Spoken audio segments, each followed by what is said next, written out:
'Twas the cast before Christmas, and for our Christmas wish, we wanted a book. ASOIAF number 6. Our wallets were filled with cold Christmas cash, in hopes that the book would be coming quite fast. The podcasters were nestled all tight in our chairs, while pop filters and snowballs hung in the air. Michael, Jeff, Eliana, Aaron, and Matt had just settled down for a long winter's chat, when they heard rising up from the ASOIAF-themed sub an absolute clamor, a real genuine hubbub. Away to the mod queue they hastened to go. Could these be leaks from the Game of Thrones show? The users were restless, the posts they were flying. Some people were joyous, others were crying. When what to their wondering eyes should appear but a new post on Notablog, was the day finally here. With a little old author so lively and firm, they knew in a moment it was no one but GRRM. The post had a title that caught all their eyes. Readers, it said, the day has arrived. Now aces, on jokers, on tough and night flyers, on dream songs and Laya and fever dreams vampires. To the top page of Reddit, to the top of /all. The day long awaited, I can no longer stall. The post it continued, and waxed quite poetic, on topics both esoteric and mimetic. GRRM spoke of the Hugos, of cards that were wild, of how non-Santa Fe salsas were just far too mild. He wrote of Cocteau and the movies displayed. He wrote of Meow Wolf and some football games played. He wrote of the Giants. He wrote of the Jets. He even found time to write of the Mets. The alien icon on this post was bouncy. We hoped that indicated a post quite announcy. The subreddit waited with tears in our eyes. At long last were our dreams to be realized. It is with great pleasure I finally announce, read this post at long last as the alien bounced. Our release day has come. Now feast your eyes on the next installment in the Wild Cards franchise. Oh, our eyes, how they watered. Our frowns, how dreary. The users were cynical, circumspect, leery. No one really expected we'd get TWOW yet. Still, was this really all the Christmas we'd get?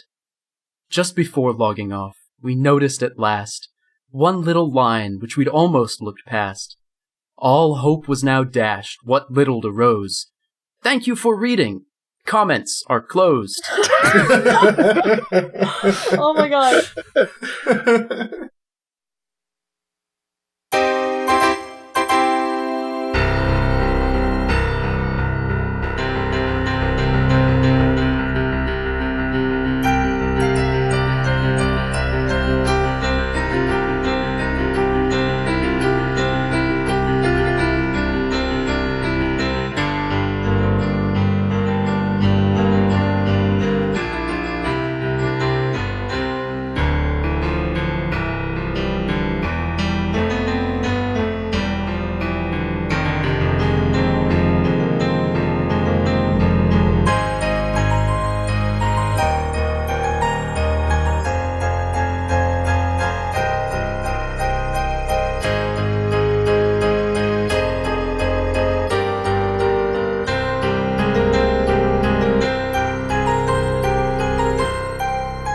Ho, and welcome to episode 8 of Maester Monthly, your favorite very pseudo-monthly podcast hosted by the moderators of the Song of Ice and Fire subreddit. This podcast will be spoilers extended, which means it can include plot information from all of the seasons of Game of Thrones and the released excerpts from the Winds of Winter. You have been warned.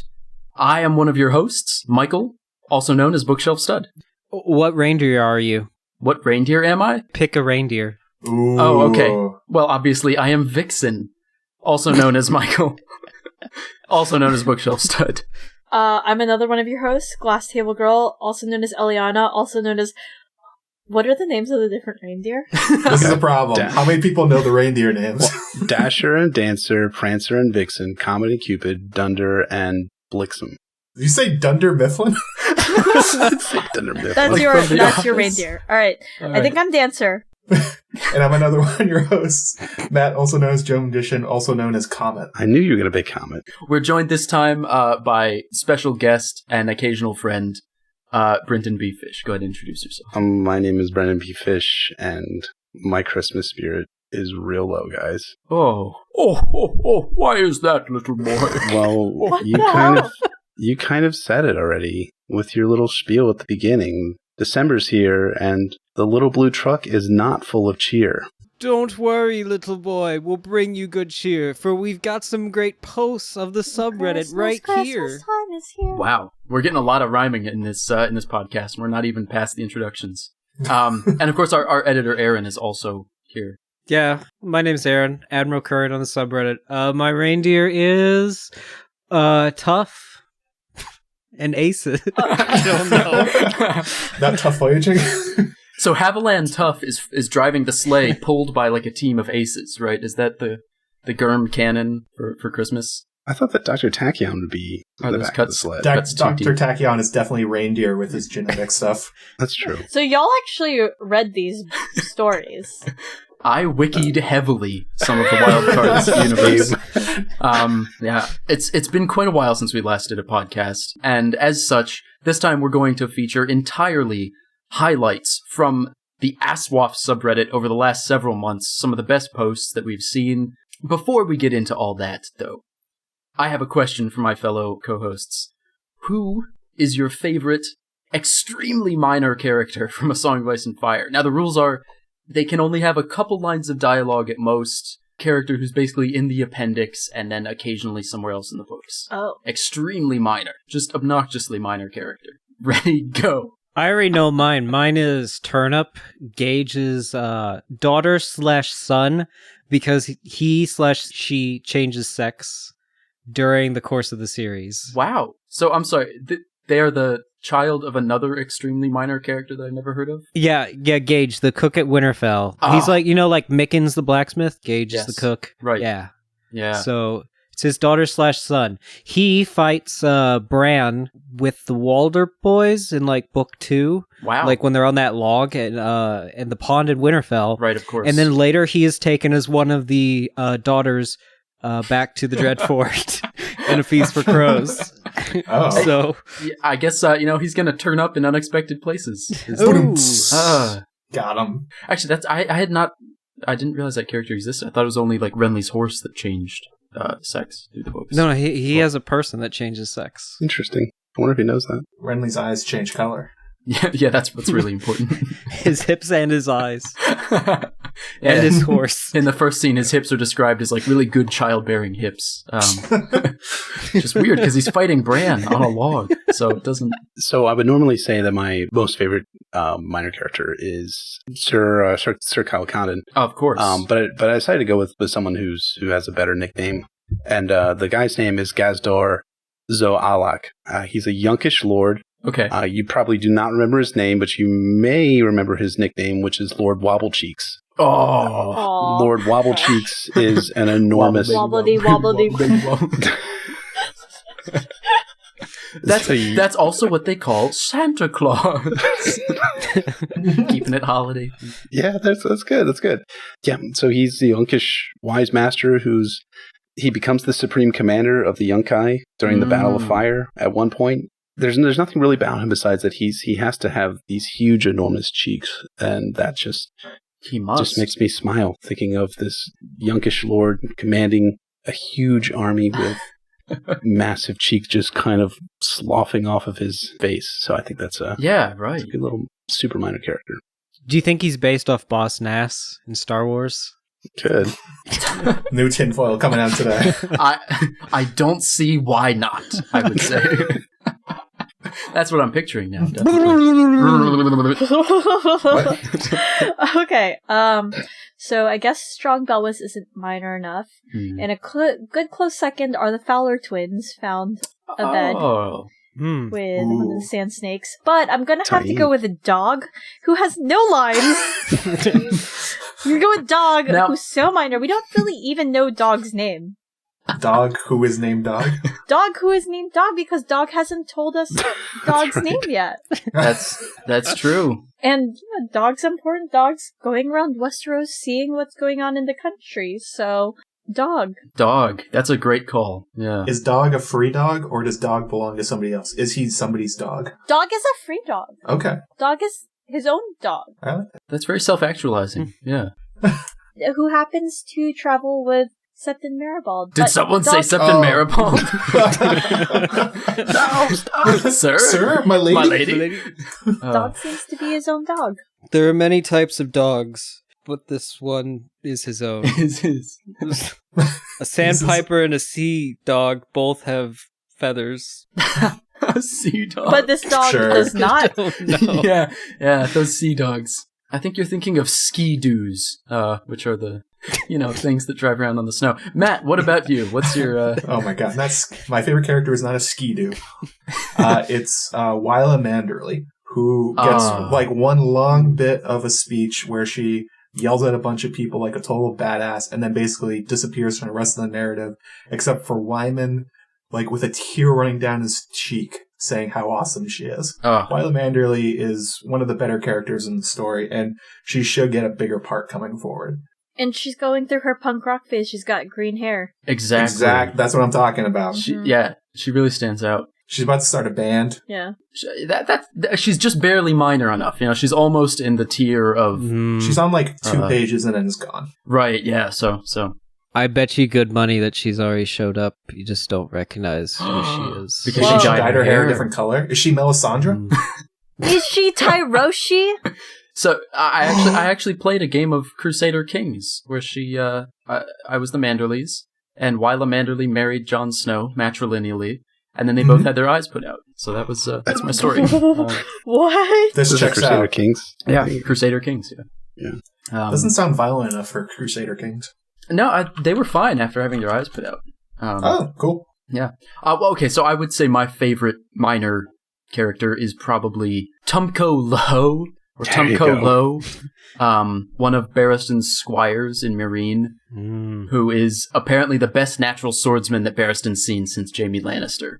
And he just sounds like the coolest guy. He's from the Basilisk Isles, so he's like a Basilisk Knight, which is, those are great word combinations there. So, Tumco Low, he's going to be big in the end. You're going to see. Get low. Low. He kind of sounds like a Star Wars protagonist. Get low. Tomco Low. That could definitely be a Star Wars character. It does, actually. It's a very Star Warsy name. 369. Tail go wild. His nickname apparently is Tum. Huh. Ooh. Yes. Actually, I bet he's a Mandalorian. Nailed it. That's why he's so good. Yeah. Mm-hmm. He was actually introduced in the Star Wars Holiday Special in that Boba Fett animated cartoon, but perfect. He was in the background, so you didn't notice him. Yeah, there's a couple of other good names there. There's the Red Lash, I think, or the Red Lamb. The Red Lamb. And Lazar the Lash. Yeah. They all have good names. You get the feeling that George is just throwing down fun superhero names that he likes in ASOIAF. Oh yeah, the Red Lamb, the perfect superhero. That's like a D-list Jack Kirby superhero. The Red Lamb is actually a super awesome character from the Winds chapters. I don't know if you guys remember what he does there. Is he the one who fights with the whip and proves Barristan wrong? Lazar the Lash. Mm-hmm. Okay.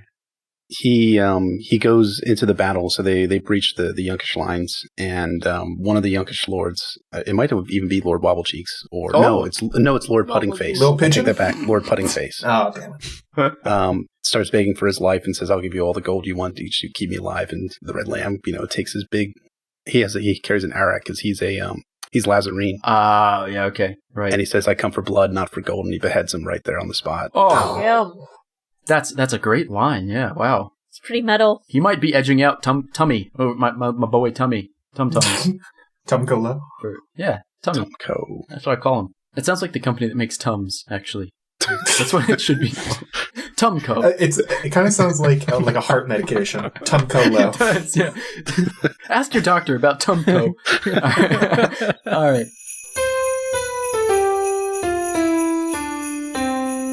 Without any further ado, let's get to our 12 subreddit highlights of Christmas. 12 highlights of Christmas, of the holidays. Feast of Winter. 12 highlights of the holidays. And I'd like to kick it off with a post from the always reliable A.Kimball1. A.Kimball. Entitled, How Martin Writes, Dissecting the First Page of The Hedge Knight. A.Kimball1 has actually posted several follow-ups to this since. This was posted back in October. So we're sort of digging deep here. And A.Kimball is, in fact, a professional in the publishing industry, I think. Yep. Or works at a literary journal. And had posted this originally in /r/writing, and breaks down the first page of the Hedge Knight from a more literary perspective than maybe the sub is used to, examining how George R. Martin introduces us to the world and the characters in a really efficient, compact, and effective way. A. Kimball picks out the first line, for instance. The spring rain softened the ground, so Dunk had no trouble digging the grave. And A. Kimball points out that, in their words, this is the perfect example of the literary hook.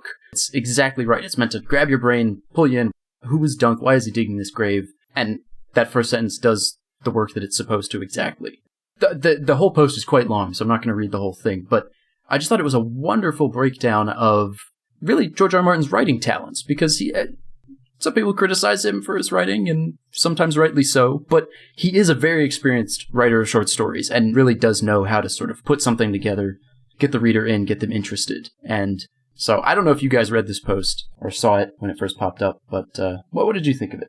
I loved it. I mean, I think what's cool about this post is, on the Song by Sunfire subreddit, we have a lot of people who are really interested in theories and, story analysis. Yes. We don't get a lot of stuff on the literary analysis of how George actually writes A Song of Ice and Fire. And I'm not talking about like how fast he writes, which is something that I've written about a lot.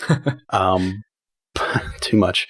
Yeah. But about like the type of atmosphere that he tries to set, because then he talks about the next lines after the opening lines, which is, he chose a spot on the western slope of a low hill, for the old man had always loved to watch the sunset. Another day done, he would sigh, and who knows what the morrow will bring us, eh, Dunk? And then bam with two sentences, this is what this A. Kimball's talking now, bam with two sentences, we know that our main character is Dunk and that someone close to him has died. So you have the hook, and then you have instant pathos that George R. R. Martin puts into Dunk and Egg's story. And really, this is what Mike was talking about George being a short story writer, really comes out strongest in the Dunk and Egg stories. Yeah. Because that was George's start in the literary world. He wrote, and I think Matt's actually one who's read the most of them, or maybe Michael has too, but a bunch of these short stories from like in the 70s, and that's how he got to start. And you really see his strength as a writer in setting the tone, the narrative, and then hooking us as readers in. So we want to read more about what happened to Dunk, what happened to the old man, who was the old man, and why is he dead now? So it's really interesting.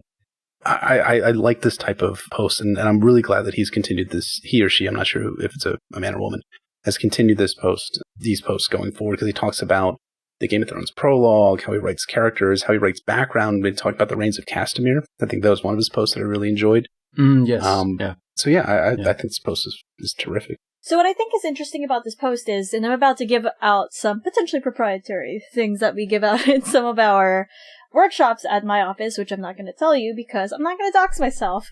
But, so something that stories can do, and part of why they are so good at engaging our brains and like capturing our attention, is that they're able to engage a lot of different parts of our brain. So for example, let's say you're like in a lecture or something, and in a lecture you're given a lot of rote facts and data and information. You're only using a few parts of your brain, right? You're using like Wernicke's area of the brain, which processes language, etc. Yes. And maybe if someone's saying it aloud to you, you're using Wernicke's area and the auditory cortex, right? Because you're hearing it. Yes. And your amygdala is the portion of your brain that is responsible for your emotions. Sure. But what's cool, A. Kimball points out, when you see that literary hook, that pleasant little braingasm you just had with the sensation of your amygdala being tickled. Is there gold in the amygdala? What? Maybe. A lot of what you see in this first passage speaks to that emotional part, especially with this idea of loss of someone important to this character Dunk we've been introduced to. But Martin also uses a lot of other areas of our brain. So, for example, you have things like one morrow had brought rains that soaked them to the bones, and the one after that brought wet gusty winds, and then the next a chill, which is a sort of sensational thing. So it engages the sensory cortex of your brain. And then they talk about how the smell of rain was in the air again, and he knew he ought to fill the hole. So the smell of rain, people know what that feels like. That speaks to your olfactory cortex. Yeah. And there are a couple of other things too, such as like about how the old man in this passage is like, only a few days past he had been singing as they rode the old song, blah, blah, blah, hey ho, and that would speak to your auditory cortex again, but I think this is like a really good piece that A. Kimball chose because, as he points out, there's so much detail in all of this, and that detail is what draws people in. It's what makes them think and see that world as real. And as he's saying, this organic integration of information is a powerful tool to creating content. Totally. Yeah, that's first off, I did not think I would be getting a brain science lesson, so that's dope. From a writerly perspective, like, it can be really hard to generate those kind of details. Like, it all feels intuitive when we're reading it. Like, A. Kimball explains it, and it all makes sense. You see what the work is doing. But when you're actually trying to come up with that stuff off the top of your dome, it's difficult. It's not easy. And, it takes practice, and you get better at it by practicing it. And so clearly George R. R. Martin is someone who, has gotten very good at it over time. About, knowing what buttons to push and how to hit the reader just right to get them to keep reading. I think that says a lot about George, is that he clearly imagines these things that he's writing as full, like, a world around him. He's not describing, like, two characters talking to each other. He has a sense of what's happening entirely, which is, I think, one of his greatest skills, honestly. It's not just dialogue or just, like, actions happening, like, down a bullet point. These are real to him, and it comes across, and I think that's why we love it so much. Absolutely. I have a question. Okay. How do you feel about this point A. Kimball makes about the delivery of information and, like, the narrative being released in the middle, so, like, in media res, of, like, Dunk burying this guy, and then the connection that A. Kimball makes to Star Wars? They just say that it's a similar subversion in Star Wars, where the narrative was released in the middle, causing episodes 1, 2, 3 to feel connected rather than creative. But how do you feel? Yeah, how do you feel about the idea of, like, Dunk and Egg starting rather more of, like, in the middle? Yeah, right. It's a really smart way to start Dunk and Egg, I think, because, I mean, obviously he gets to, use this great hook of digging a grave and all that. Like, what kind of story starts with digging a grave? It also doesn't waste time with. There could have been like 15 pages of Dunk and Sir Arlen of Pennytree riding along, chatting. Arlen gets sicker. Like all this sort of slow build-up. As much as I would have loved that. He has a cartoon rabbit around him. Would have been fun. What? What are we talking about now? I don't know. But instead, it cuts the fat and just establishes all the things we need to know right there without needing to show them all to us on the page. It's true. And also, to tie Song of Ice and Fire into Star Wars, we kind of do that with the main series. We're seeing it picks up after Robert's Rebellion, after Rhaegar's run away with Lyanna. We're sort of picking up at a boring part in the story, kind of like we do with A New Hope. A boring part of, like, the main characters' lives. I give, I also liked a part of this post is that they mentioned that this is how George has brevity, and he's able to keep things sort of less wordy than he truly wants to. It's kind of amazing to think that this is the shorter version of the Song of Ice and Fire, the one we have. Yeah. Like, how long would it be if he didn't have these ideas, if he just sort of went all out? And it's kind of incredible. He's kept it as short as he can. I mean, like, we could be on, like, Wheel of Time. We're on book, like, 30 or 20 or whatever they're on. Yeah, I mean, and we're only going to have 8 books in the series. That's pretty crazy. So that's... only 8? I heard 9. Only 8, yeah. Well, could be 9. The top comment is by user Galbert_Glover, in which he says, I find the Dunk and Egg novellas to be more personal writing of Martin's, as for once he can write a nice and morally good character like Dunk, rather than the Machiavellian and self-serving characters of A Song of Ice and Fire. And I like that point. I would kind of actually agree with it, in that it's, people talk about the Hedge Knight as being not stereotypical, but being a genre fantasy story, I guess is the best way of putting it. Yeah. It's tropey. It's cool. You root for Dunk. You don't have these kind of moral dilemmas about, should I root for this guy? Is he good? Is he bad?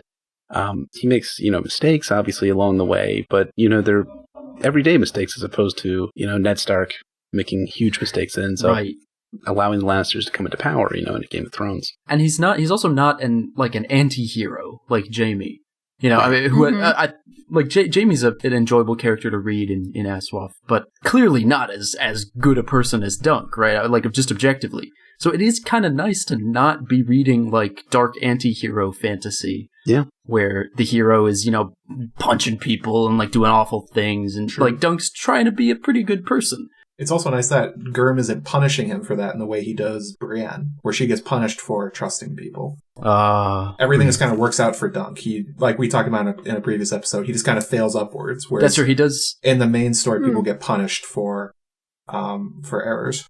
Interesting too, because you have that connection that Brienne is a descendant of Dunk. Yes, exactly. Mm-hmm. And Brienne's story reads very similar in terms of the knight errant story in A Feast for Crows, that you see Dunk going from place to place to place and going on adventures, but in her case, she's going on these really horrible, awful stops in places along the Riverlands where she finds really horrible, awful people, and occasionally a good person too in the midst. But she is, I think it's a really good point, Matt. Brienne's story is almost like taking Dunk and putting him in like a post-apocalyptic wasteland or something, right? Like it's someone who wants to do good, but God, they are just not in the right place. Dunk's story is so positive it almost doesn't belong.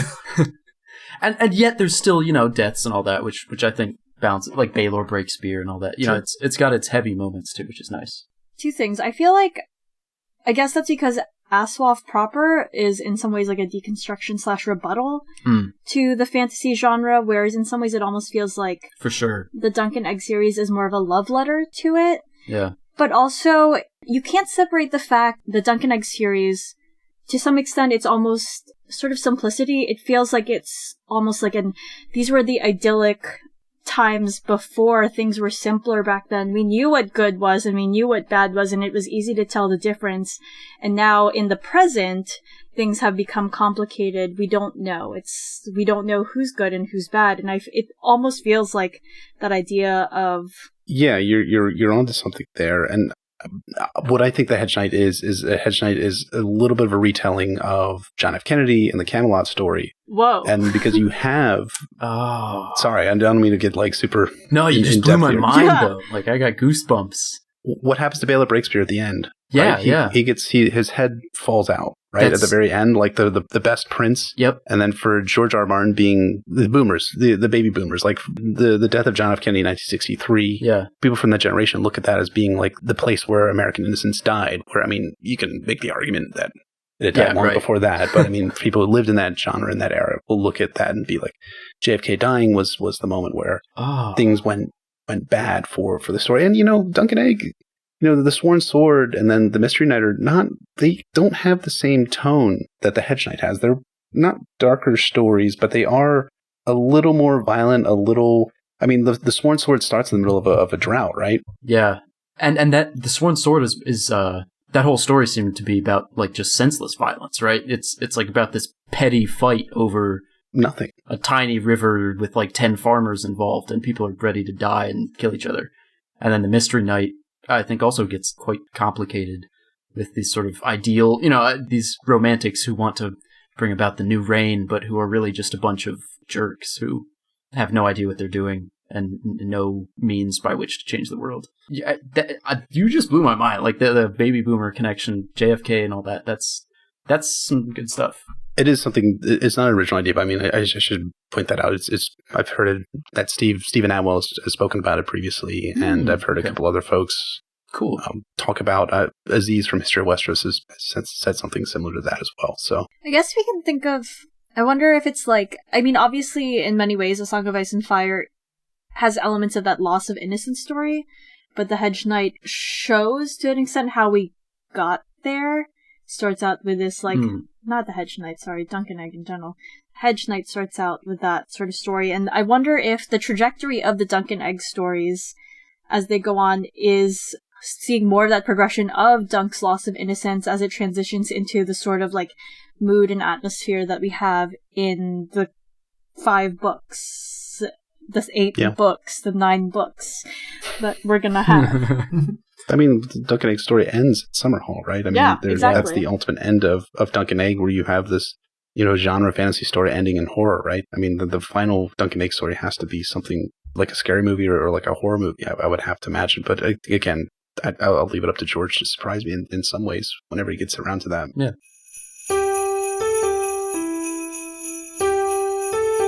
Okay, so I have this highlight here for the 11th highlight of Christmas. It is called In Defense of Robb Stark by user Raining. Rating, as spelt out in leet speak. Yes. Yeah. He is a hacksaw. Could you read out the individual numbers and letters of that for me? No, I can't read. That's a bummer right there. Yeah, I forgot. None of us can we? How do we do this podcast? Intuition. Text to speech. Yeah.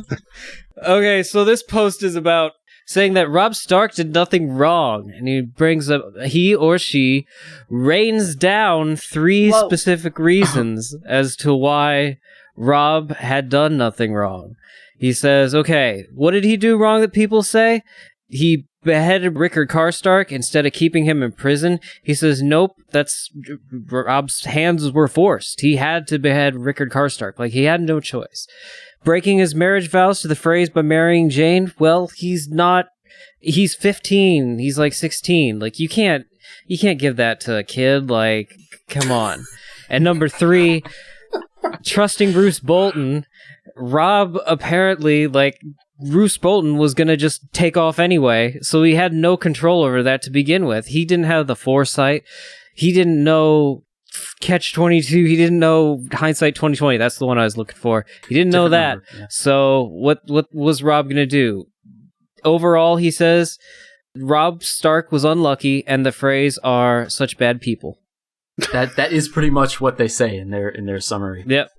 Slightly paraphrased. And I disagree with the whole thing, but you guys can take it away. All right. Whoa, okay, that's a strong reaction. Word. I mean, I will say that I think beheading Rickard Karstark really, in the end, didn't make much of a difference, because by that point, the letters were all sent. Like, the ink was dry. He was gonna die either way. The Karstarks aren't even that big of a force anyways. I mean, that didn't break the backer. The Karstark betrayal, I think, is a really good symbolic show of the discord in his army, but as for, whether it actually led to him being killed at the Red Wedding, no, I don't think it led to it. I think it was a symptom, maybe, I guess. I don't know. I think we can all agree, right? George R. R. Martin, from the very beginning, even before he imagined the Red Wedding, Robb Stark was doomed, right? Before A Game of Thrones was even published. Yeah, because he's not a POV. He's not a point of view character. Catelyn Stark is a POV character, but she's doomed as well, more or less. But George says that if he had to do it again, he would have made Robb a POV character. He would have. Well, he's wrong. I mean, that's just... He is wrong. I would actually say that George would be wrong to make Robb a point of view character. But these things is that George integrates the Karstark betrayal, him marrying Jane Westerling and Roose Bolton into the story to give a realistic and reasonable way that you see Robb Stark falling, so that you don't have... I mean, I don't want to criticize the show necessarily, because I think the Red Wedding episode was really gruesome and really captured George's vision in that way. But in a lot of ways, it does come a little, not out of the blue, but I mean, there is a moment that it's kind of like a chop moment, where they basically just chop Robb Stark's legs underneath of him. There's no warning ahead of time that the Freys are going to betray him. Right. There's no warning that Roose Bolton is going to betray Robb Stark, right? Before any of that happens. And Grant, I've not seen seasons 1, 2, and 3 in a couple years now. Yeah. But, George integrates these events in Robb Stark's arc to set up the Red Wedding and to make his demise realistic, reasonable, and I think good, ultimately. Not good, but I mean good in terms of storytelling. Yeah, right. I was under the impression that Catelyn gave Robb advice very early on, before the marriage pact with the Freys, that, Walder Frey has a long memory. That's setting you up right away that, whatever deal they go through with might just not happen, because Frey is so... He felt betrayed by Lord Hoster Tully, right? That was what happened? Mm-hmm. The late Lord Frey. Yeah. I think that's a hint from George that from the beginning, any alliance with the Freys from the Starks and the Tullys was doomed to fail. True. Yeah, I mean, to some extent, you can't, when you start talking about these things that lead to Robb dying at the Red Wedding, it's all GRRM's thumb on the scales, right? We can talk about, this poster is right. Raining is correct that, if Robb had survived, won the war, then his marriage to Jane would have been, something for the singers, right? Would have been great. But obviously, George R. R. Martin's thumb on the scales of fate, which we see through Catelyn's point of view really heavily, where every good decision she makes is punished, and every bad decision she makes is amplified. And I think that same kind of goes for Robb. Yeah. Yeah, in a way, Robb has to die. He has to die for the story to move on. If the Starks win, then there's no story about them being like spread out and having to come back together. Right. It would be a story about the Starks winning. That's not an interesting story. Right. He's also like 15 or 16. Ah, poor lad. Yes. No one makes... I mean, I guess some people, but not a lot of people make good decisions. No. At that age. I did not. Me neither. I probably made better decisions then than I do now.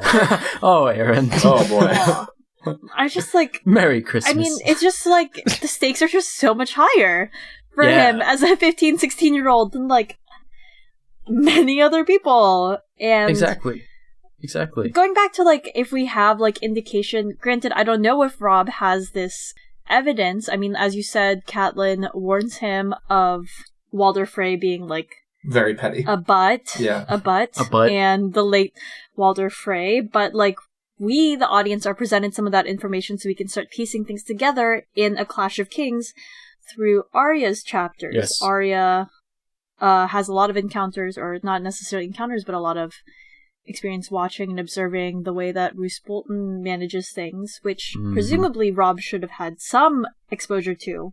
Yeah. So, Aaron, I'm curious to hear why you disagreed with this whole sale. Oh, yes. Because he has a lot of advisors around him, and Robb shouldn't have done some of the things that he did. Okay. He shouldn't have beheaded Rickard Karstark. There are alternative options there than having to live up to his sense of honor. He would have still kept his army around him. Well, that situation never should have happened to begin with, because he should have had the Tommen boys. The Lannister boys. Yeah, not the The Tommen twins! Tommen 1 and Tommen 2. Well, the one of them becomes Tommen Lannister. Yeah, well, they should have been sent off to, like, the Malastairs at Seaguard. He shouldn't have had them and the Karstarks in the same spot. That was a recipe for disaster. He knew Rickard wanted to take their heads. It was a recipe for a recipe. Yeah. Is that your next cooking video? Yes, it is. Ooh, I hope so. How to put the Karstark, the Tommen boy? Just how to prepare the Tommen boys. Oh boy.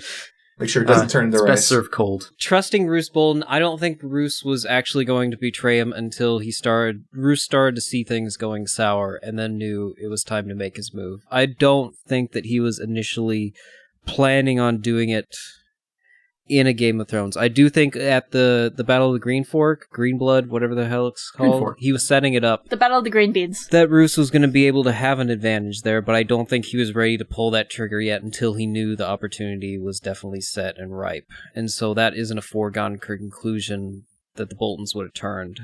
It seems like Roose jumped very fast. I was listening to the Radio Westeros episode about the War of the Five Kings today, and they were talking about the timeline for when Roose had to start betraying Robb in order for Ramsay to be able to do what he did in Winterfell.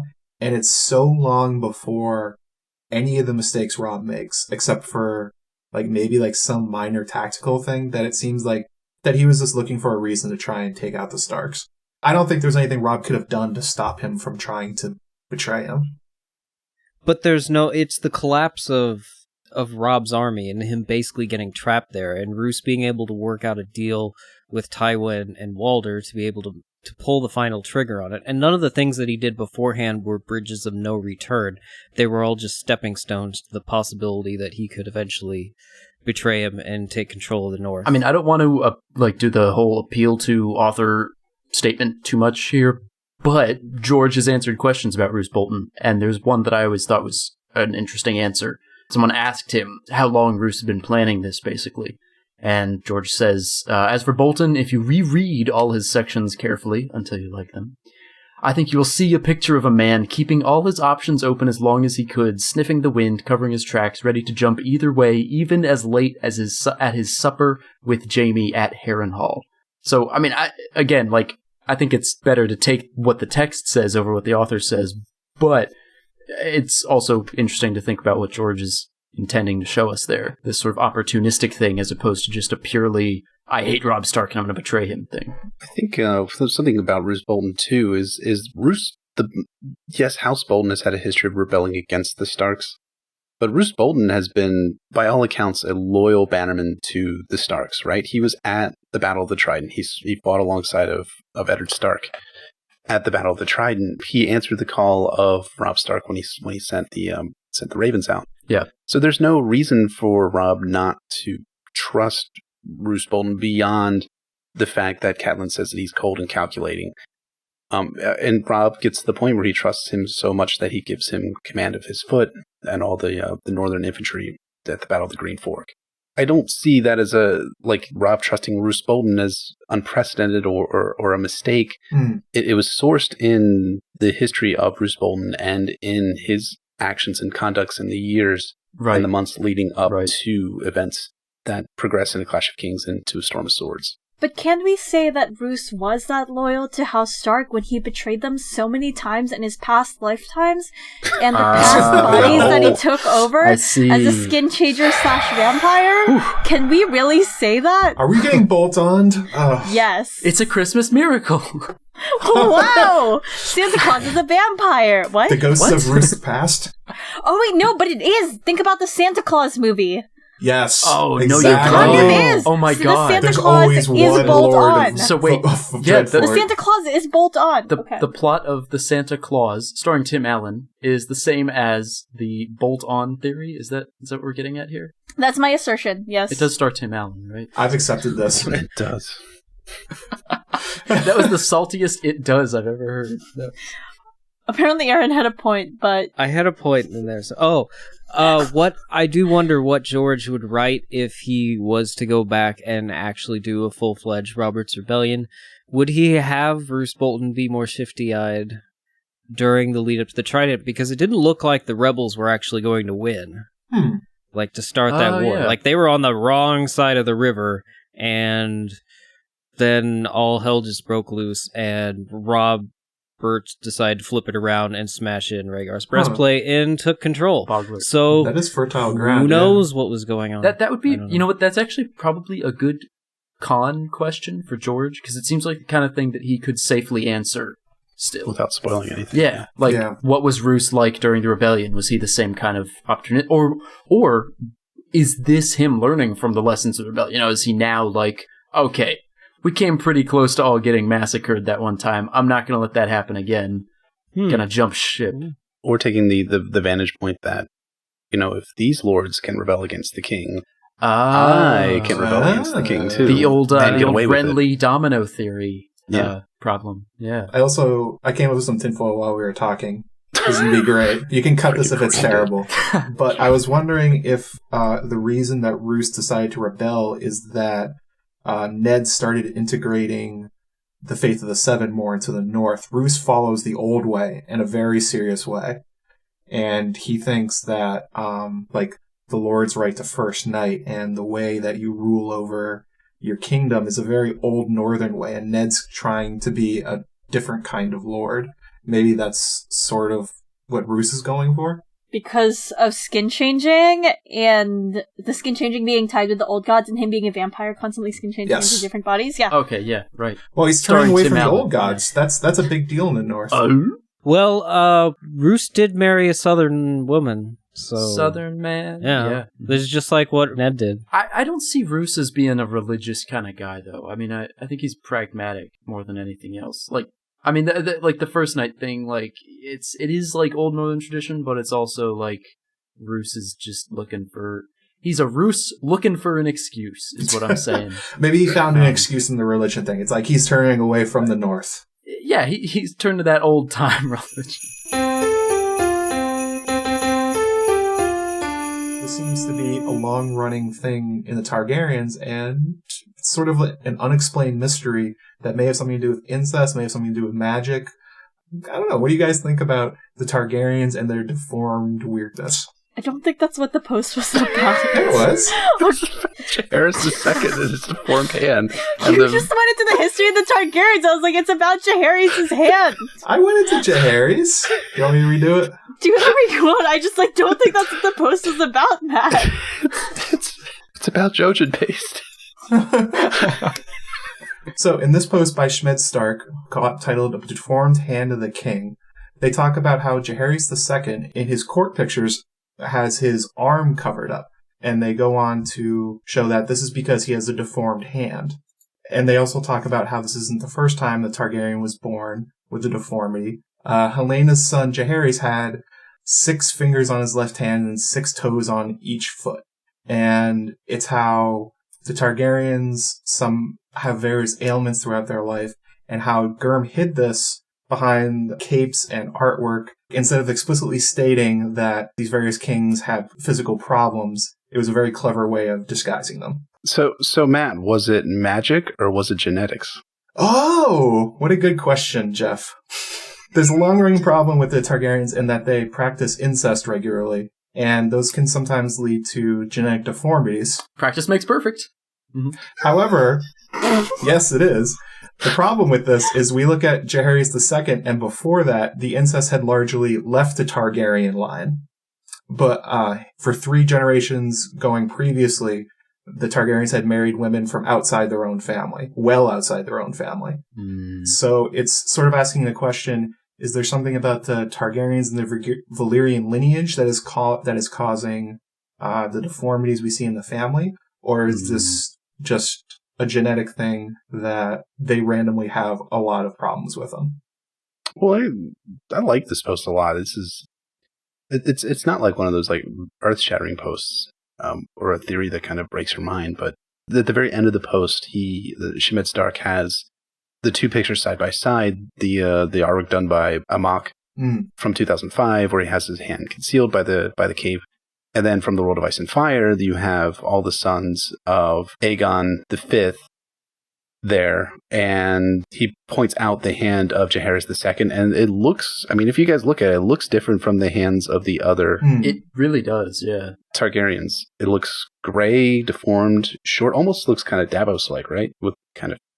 Yes, yeah, and his thumb kind of looks like a schlong. Yeah. That's not what I thought. That's really not what I thought. I mean, just zoom in on it, get in there. You know who else agrees with me is never mind, I can't say this user's name on the cast. User TC. Bro, his thumb looks like a penis. Now that I've enlarged this, y'all are right. I agree with TC.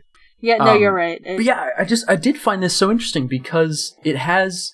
So people might not know that George R. R. Martin sent descriptions of all of the Targaryen kings and a bunch of other ancillary historical characters to the artist Amok or Amoka. Or... I thought you were going to say there that George sent Amok all the descriptions of the Targaryen penises. Amok, whose Amok, portraits Amok, yeah, Grimer, whose portraits have sort of been for a while. They were like the de facto portraits on a wiki of Ice and Fire, like they were what you found when you looked them up, because they came from official George R. R. Martin descriptions. And Jaehaerys II, right in the George R. R. Martin quote, says, "One arm concealed by the drape of his cape," which is kind of conspicuous in retrospect. Like, we should have figured there was something weird about that. Mm-hmm. Well, he's sickly, right? I mean, Jaehaerys II was described as sickly, the sickly son of Aegon V. He was, yes. Pale and frail, sickly. In parentheses, he died young. That comes straight from George R. R. Martin. But it sounds like, since it wasn't mentioned in like the World of Ice and Fire, it's something that they've kind of like almost erased from history, I guess. Yes, that would be interesting. Yeah, like it's not mentioned in the official histories at all. And I mean, obviously, George R. R. Martin's descriptions are not like in-universe descriptions, but you gotta, I don't know. He's the kind of guy who thinks about these things in terms of like, okay, what would an official portrait of, the official crown portrait of Jaehaerys II look like if it existed? Yeah. Post has meat on its bones. Actually, so the top comment on this post is from our very own Glass Table Girl. I'm sorry, I think Dancer? Dancer. Yes, thank you, Aaron. Thank you, Aaron. I'm sorry. I know your reindeer name. Thank you. Wait, I'm sorry. What is your reindeer name? Tough. He doesn't Voyaging. even. Havel and Tough is not a reindeer. Havel and Tough, yeah. Hufflepuff, thank you, Blitzen. Hufflepuff. Blitzen. Okay, Aaron is Blitzen. I'm writing these down so I don't forget. What am I talking about? The Habsburgs. Your post. You can just read your comment verbatim. Yeah, so basically, I think something that was really cool about this post is it reminded me of what actual royal portraiture was like. Granted, it's a little different because George R. R. Martin is kind of emulating like the medieval style, which precedes the Renaissance style of portraiture, but whatever. Anyway, so, we have in some ways a history of this with the Habsburg family, whom George R. R. Martin takes some inspiration when he's crafting the Targaryens with all of, as Matt pointed out, the inbreeding and the genetic problems, potentially, and, like, the deformities. And one of the most infamous is something that was called the Habsburg jaw.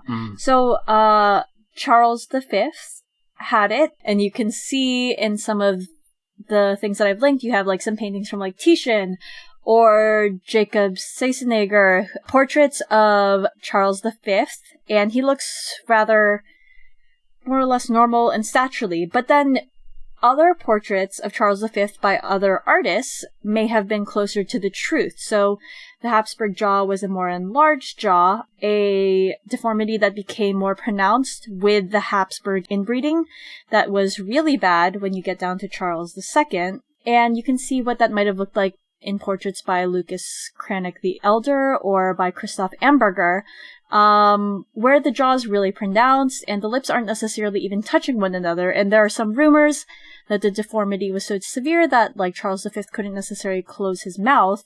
And I just think that it's really interesting if this is something that George R. Martin wove into his story and the world building that he did that is in line with not just, like, history in terms of battles and, like, politics, but is in line with what we can see in art history, and that reflects how we chronicled the things that happened before and the people who were ruling. Totally. Wow. Word. Wow. Gnarly, brah, rad. Okay. I owe you a soda. I'll take it. I've declared it so. No, I think it's a great point, and one of those little things that I think George must just love about history and all the foibles and all that you don't get to see in other fantasy series necessarily. He sticks them in wherever he can, even though, like you said, wrong time period, but whatever. Different area, yeah. But it's mix and match already. He's got potatoes, so that's true. He does have. Does he? No, actually, he doesn't have potatoes. We talked about this. No taters. But there are turkeys, so. Are there? Theon shoots a turkey in a Game of Thrones. How dare he? He ran afoul. How dare he? Oh my god. Well, yeah, I mean, he shot the turkey in cold blood. I shot the turkey. But I did not shoot the waterfowl. One way GRRM makes this different, though, is that for some reason the Targaryen deformities tend to make them look like dragons, which is a very weird thing, especially from Maegor's children, and we've heard from Dany's, from Rhaego, that this keeps happening. So he seems to be hinting at that this is more than just royal inbreeding, that there's something kind of crazy going on with Targaryen genetics that makes their children want to turn into lizard-like, and it's lizard people. Yeah, it's bizarre. Yeah, they used to be lizards long time ago. Ancient history. Though, have you seen those posts that have pointed out? I'm gonna have to look up this user later. Those posts that say it may be a harlequin baby. Yeah. I don't have the word syndrome. I don't know the proper term. Whatever you do, listener, don't Google it. Don't Google it. Unless you're, like, ready. You gotta, like, okay. Don't. Listeners, be emotionally ready if you're going to ever Google this, but please don't say that we made you do it. Right. Don't comment on pictures of harlequin babies and say Maester Monthly sent me. Whatever you do. Definitely don't do that. Oh my god. Definitely. No, but really don't. Like, for your own, like, just, like, be, like, if you're gonna do it, just be, like, emotionally ready. It's a lot. I mean, I kind of like the idea that our fellow mod, Mighty Isabel, has thrown around in the past, that the Targaryens, the ancient Targaryens and Blood Riders, or Dragon Riders in Valyria, made pacts with some sort of demons and things like that, and as such have these sort of birth defect curses on their lines, where sometimes their blood gets a little too demony and they turn into horrifying demon babies. Well, if we're going off our lovely animal-related subject from last cast, let's do. I'll just let your mind wander. Okay, thanks. That was good. It can't work. One of my favorite posts from, I guess it was back in November, was entitled, "Was the show more interesting when it focused on politics and the War of the Five Kings?" And it's a really short post, so I'm going to read it verbatim. It's by JoeBR321, or Jobber321. Jobber. Get to the Jobber! Jobber. And the post goes, "We all knew that the other story, that is the White Walker story, would be very important. But I feel like it feels very generic. Not bad, but something that has been done many, many times before. Everyone teams up to defeat the evil horde of zombies and saves the world. The Night King doesn't even have any sort of character. I hope that George R. R. Martin has something more interesting in store for the books. So this post, I feel like, starts out with a question, and then doesn't really address the part about the War of the Five Kings being more interesting in the show, and focuses more on the White Walkers. So I figured we would, if we were going to talk about this in some depth, we would split it into two things. One, does the Game of Thrones story progressing forward in fighting the Night King and the White Walkers, does it feel generic, like kind of fantasy trope? And the second question to that would be, does it feel similar to what George is going to be doing in the later books, provided he gets to those later books? Ooh. And then the third and separate topic is, was the show better when the War of the Five Kings was featured, when you had Tywin and Robb Stark and Balon Greyjoy and Renly and Stannis and all these people all congregating around each other, fighting, scheming, plotting, enacting battles and different things like that. So so I figured I would kick it off by talking about, first, is the show, do you feel like it's so far the battle against the White Walkers has seemed generic? I'll just preface it with saying, when I first started to sit down and watch the show, like, this was after season 2 had aired, it had started to become kind of popular. Yeah. And I was watching the first couple minutes, I thought that it was like, ugh, oh, this is going to be something about zombies and a fantasy story. I'm like, I'm not a big fantasy guy. Okay. But I stuck through the first 15 minutes. And anytime I show somebody the show, I'm like, just disregard the first, like, opening sequence, because it has nothing to do with the rest of the episode, except for the tie-in that you get later on with Will Garrett in the books. Right. That, as soon as I started, like, having that scene where Robert was in the crypts with Ned, and they were discussing the history of the Targaryens, the Mad King, I was like, okay, this is not going to be just about, like, some fantasy zombies. Like, zombies, even at that time, like, I was, like, done with The Walking Dead. I was, like, tired with it. It was like, this has been played out before. And it's like, this is a political drama, and this is about these people dealing with, like, a real rich world. And that really dragged me in. But as the story has gone along since then, I feel like it's become less about that political drama and more about this existential threat of the White Walker doom, zombie peoples. And that doesn't appeal to me as much, personally. Did you find it compelling, the Dragon Pit scene from season 7, where you do have that whole scheming, plotting piece of it, but in the context of the White Walkers, and then you have a betrayal in the end? Was that compelling to you? It was compelling in the sense that was more about the political situation surrounding everybody, because it was also more about, like, Euron and Theon and the stuff with Tyrion in there. And also, we fought over the stuff with Tyrion and Cersei, but that's, like, about the politics and about family. It's not so much about the White, and you've got stuff where it does kind of work, because you've got Cersei, who's, like, afraid of it, although she, like, it's just her feigning fear. She's not really scared. Like, whatever. Yeah. Whatever. You could do that whole scene without having the White Hunt there, though, because it could just be all about, like, a little powwow to try and stop an impending war. That makes sense. Yeah. I don't know. Yeah. The White Walkers are at their best when they, like, raise the stakes for everybody, but as, like, an entity that the show revolves around, I think it has problems when it focuses an entire episode on a mission like that. Compelling action, but not a very compelling story. I guess, I don't know, definitely what pulled me in with the show, the scene that has always stuck with me from, like, getting introduced to the show was when Robert and Ned just, like, set up a little table on their way south and just, like, have lunch outside and chat. I was like, oh, this is a pretty cool fantasy story. Like, you know, they're really doing it right. And I had read the first couple books by then, so I kind of knew it was coming. But, you know, it still felt different from, I don't know, like Merlin or something, you know, an equivalent fantasy, right? Like I'm trying to think of another great series fantasy show that was on TV at the same time. And it's like, yeah, it was kind of, you know, hokey magic stuff as opposed to this very serious political drama. I do think it's gotten a little tropey in recent seasons, and I know I'm probably crossing over questions here, but I think that the books are also going to be tropier than people expect as we get into the end game. If I'm not mistaken, you said something about that Martin is moving the story back towards the high fantasy type storytelling that I think, Michael, you've said that maybe Matt has done as well, that we're going to be seeing a lot more of magic in the next 2 books. We're going to be seeing a lot more of humans perhaps banding together in some capacity to survive the onslaught of the others. And I do wonder if what the show has portrayed is going to be at least similar thematically to what George will have in store for us come the next 2 books.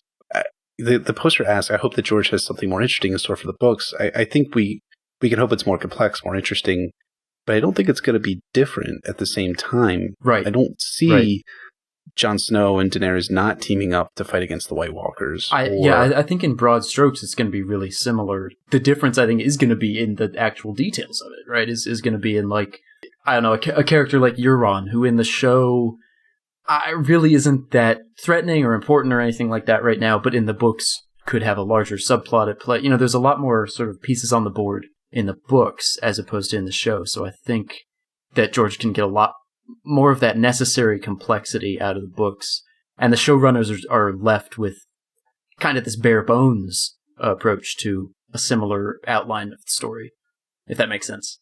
No, it does. I don't know if the 2 necessarily need to be mutually exclusive, especially, like, so, yes, of course, it is obviously veering towards a more, I guess, high fantasy aspect, because you have literally the others, beating down the door of Westeros. But first of all, as we've discussed previously, like, the others are in many ways a mirror to the political landscape of Westeros. You have the others who are controlling the whites in a way that might be in some ways a commentary or similar to how the feudal lords exert power over the serfs that they control, right?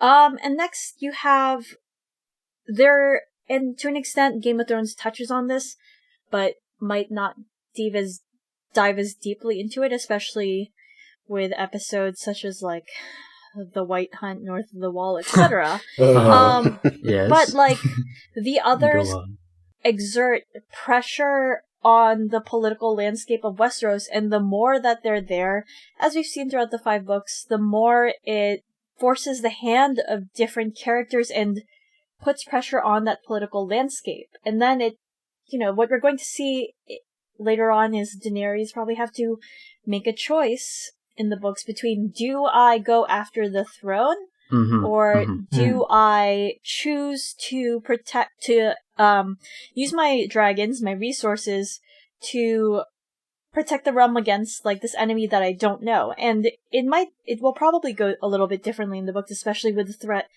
of Aegon. Yes, yeah. And we're going to talk about this a little more later with another post. Ooh. But I just think that it's going to go down a little differently, and that the political landscape isn't going to get thrown to the wayside with the threat of the others. The others themselves, especially if they are as much of a threat, could be a political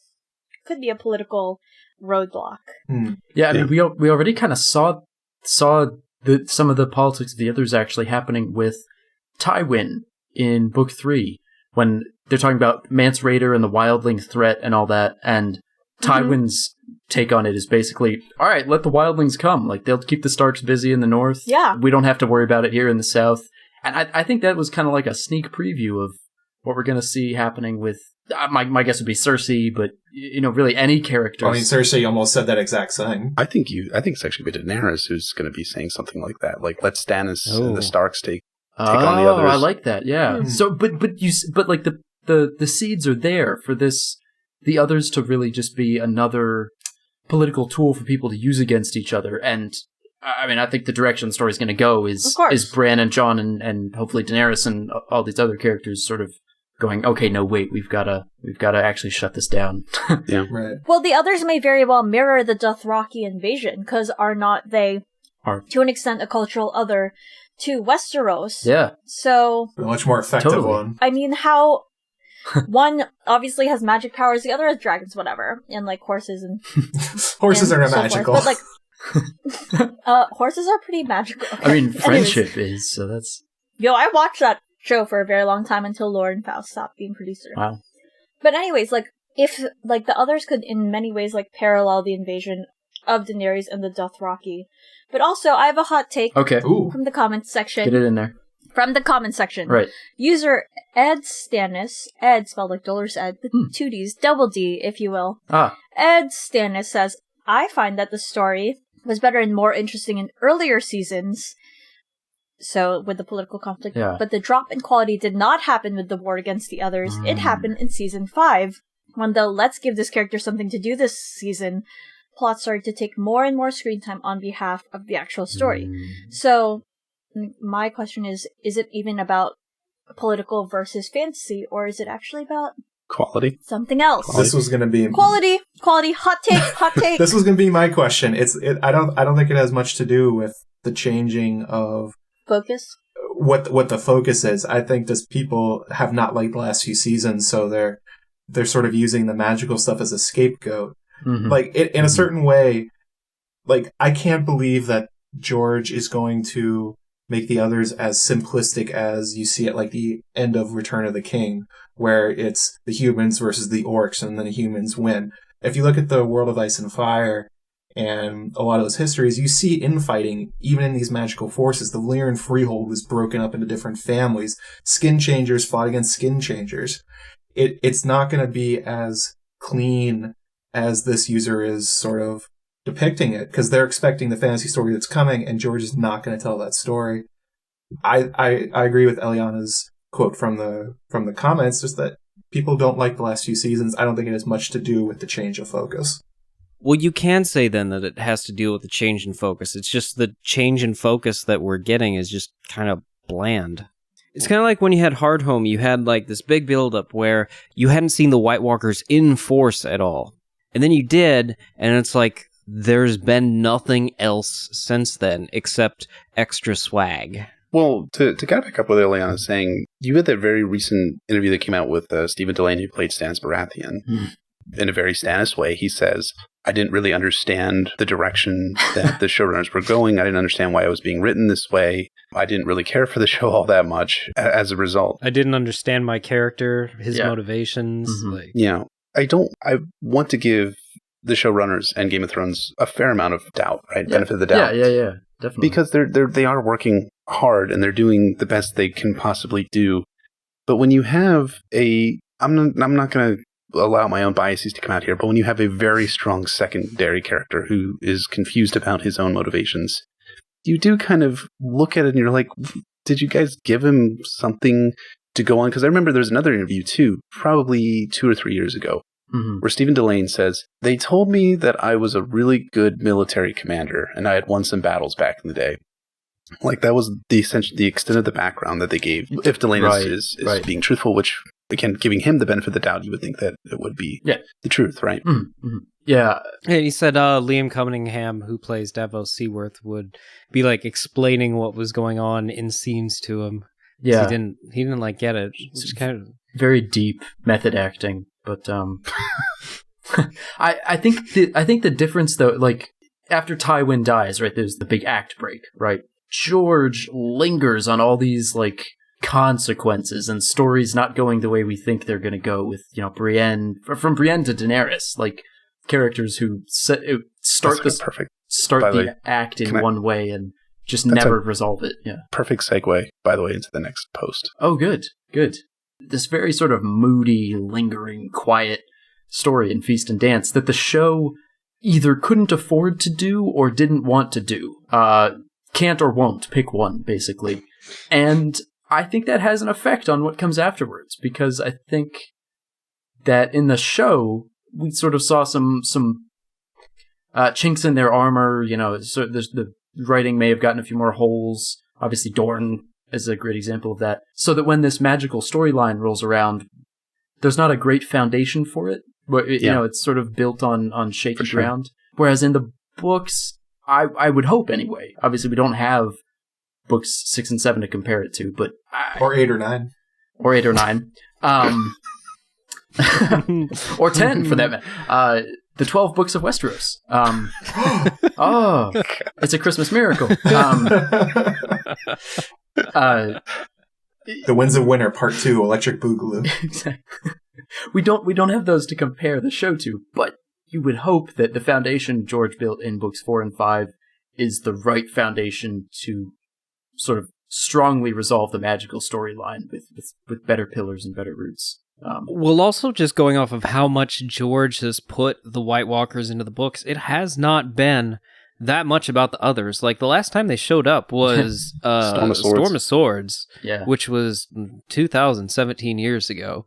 So he hasn't seemed to like really focus on them that much. The only other part you got is that line about dead things in the water up at Hardhome. Yes, because George did not do a full spiel at Hardhome in the books. Right. So will even the others feature that much towards the end game? Is he going to bring them more into the fold, or are they still going to be like popping in like sporadically and then just sort of like boom, wall come down? Yeah. And then they like march south, and it's still all about the political drama and the POVs in the south dealing with it. So one of the things that George has said about the Winds of Winter, and this is just about the book 6, and he said this now 5 years ago, right before he was actually starting to work on the Winds of Winter anew. Right. He said that in the Winds of Winter we'll go farther north than we've ever gone before, and we'll see a lot more of the others. Whether that meets his intent right now is anyone's guess, given that we're 5 years past that. And George might have come on to other better or worse ideas as he's progressing in his writing, hopefully, at some level. He's also put a ton of them in the World of Ice and Fire. They are all over the place in that book. I mean, he's also limited by point of view, and the show is not. Like, we could never get a scene like the resurrection of Viserion in the books. Or the Craster's baby, too. Yeah, babies. But baby. We could with Omniscient Bran or something. The show sort of has the freedom to just move the camera wherever it wants, whereas George is obviously limited by his point of view constraints. Unless Bran is able to warg into Benjen, who is currently in an ice cell in the other's capital or something. You know, like, there's obviously ways to get around it, but... You have the epilogue be the best epilogue possible for the Winds of Winter, of course. That is Patchface. You have him be trapped north of the wall and get to see the... Patchface is a great POV, and I can't wait for it. Sure. Now that's quite a take. That's George, make Patchface the epilogue.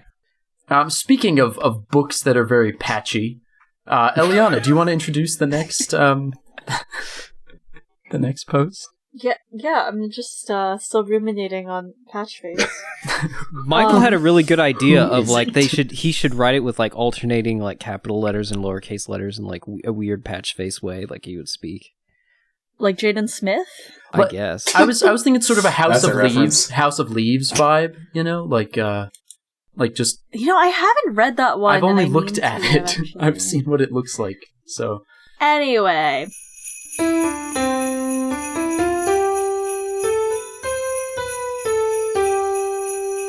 months ago, on the 1st of September.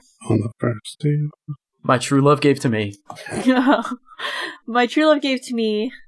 Spoilers, extended by game, Clash and Storm are complete stories, and Fee/Dance is not. Submitted by Bob237189. So, essentially, Bob's argument is an interesting analysis of the book's structures, following the idea that a narrative structured as being like an exposition, rising action, a climax, falling action, and resolution. Maybe you were like taught it in middle school. There's like that like mountain and stuff. Yeah. Mm-hmm. And what they do is they break down the first 3 books of A Game of Thrones, A Clash of Kings, and A Storm of Swords, using these structures or simplifying it more to like a vaguer like beginning, middle, and end, which encompasses these different areas, and then argues Fee/Dance don't feel the same way. They feel incomplete, with Jon's dying on the ground and Daenerys being left out in the wilderness, sick, and that these feel different. They don't feel the same way. They don't feel like a complete storyline of resolution following a climax and the following action, etc. And that this is partially a consequence of like some of the pages being removed from A Dance with Dragons to like the next book because of having too many pages, and that in fact George R. Martin and his publisher are aware that both Feast and Dance are incomplete narratives compared to the structure of the first 3 books. Damn. It's a hell of a post. It is. I disagree, like, almost completely, but I don't want to go first on this one. Well, okay, I'll say then that I do think over the last several years in the fandom, having been on the subreddit for, gosh, almost like 6 years now. So old. Oh, wow. We're so old! Yeah, this is really weird. Shut up, young'uns. There was once more of a hatred for Feast Dance, especially right after Dance came out. If you go back and look at we had a post for each chapter on the subreddit when Dance came out, and people commented and participated in them. And people really did not enjoy Dance. They did not. And you can see why, because it's exactly what Bob 237189 talks about in their post. It's that people are reading those books and they get to the end and they go, wait a second, Dany never left Essos. This series is going to take forever, and Tyrion's still trying to meet up with her, and very frustrating. So I gotta applaud this post for sort of going against the grain, because I think over the last few years people have come around on Feast and Dance, and the zeitgeist shifted. Seems to be that they're the masterpieces of the series. And I mean, personally, I think some of my favorite chapters in the series are in Feast and Dance. But I think Bob makes a good point, makes it well, and it's one that hasn't been as popular lately. So I gotta give Bob 237189 props for this. I'm gonna agree with Bob a little bit. Okay. Of course you are. Just to make Jeff mad, because I love doing that. I'm with you, Jeff. Thanks, buddy. You're welcome, Jeff. Yeah, it does leave on a lot of cliffhangers. It leaves with Jon dying. It leaves with Dany still not in Westeros. Tyrion, as you mentioned. Jaime and Brienne. There's left on cliffhangers. The book ends on a series of one cliffhanger after another. And if you have a cliffhanger, that means there's more to tell. So you could see the first 3 books as one trilogy. You could see the next 3 books as the next trilogy of A Song of Ice and Fire, and we haven't gotten the third part of the second trilogy, so yes, it's incomplete. I understand that argument. I think it makes sense if you were looking for resolution of some plots. Go, Jeff. Okay, so it should be stated without any reservation that George cut the endings, his original endings, to the book, which, by the way, he wasn't done writing them. I think that's something that people... Right. For people that are interested in this sort of stuff, I've heard a lot of statements saying, oh, well, he just cut the battles out. He cut chapters that involved the battles, but he wasn't done writing the battles. Right. I think that Anne Grohl had... What's that? Cut your heart out. Cut my heart out. Yeah, but Anne Grohl said, like, if George had his way, he would have been writing Dance for another year, right? Yes. Yeah. Conservatively. Or 3. Conservatively, like another year. And I get that. Where I think this post is not wrong in that there are major plot cliffhangers, but there are major thematic closings and major character and narrative endpoints that George integrates into these plot lines. In Dorne, you find out that Doran Martell is not weak, after all, that he has this plan that he's going to enact his vengeance on the Lannisters. With Jon, you find the resolution of all of the decisions he made as the Lord Commander, to the point where he's stabbed and he's left dying in the snow in the Castle Black courtyard. Yes, it's a cliffhanger, but they're more than just a cliffhanger. They're actual thematic endpoints where you're like, okay, Jon's arc has come to a complete end, right? It has all of the elements that you talk about. You have the rising tension, the drama. You have that endpoint for this guy. And, you know, it's a satisfying endpoint, in my opinion, too. Another thing, too, and the user didn't talk about this one, but so, you know, if the user feels slighted anyway, you know, this is personal for me. DM BryndenBfish and complain to him. Yeah. Oh, please do. As much as you can. Right, yeah. Just DM me on Twitter, because I love DMs on Twitter.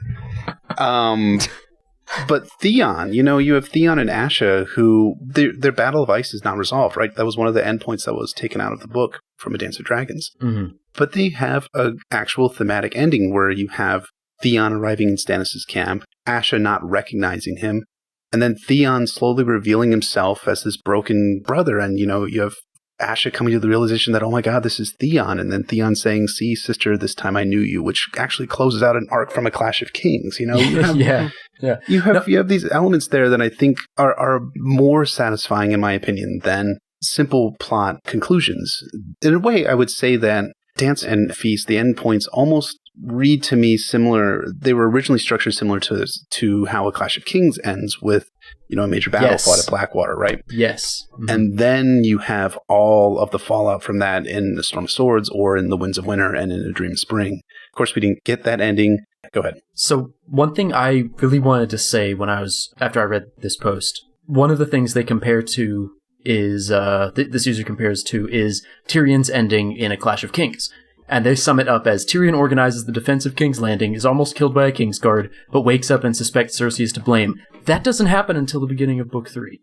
Book 2 ends for Tyrion with him potentially dead on the Blackwater.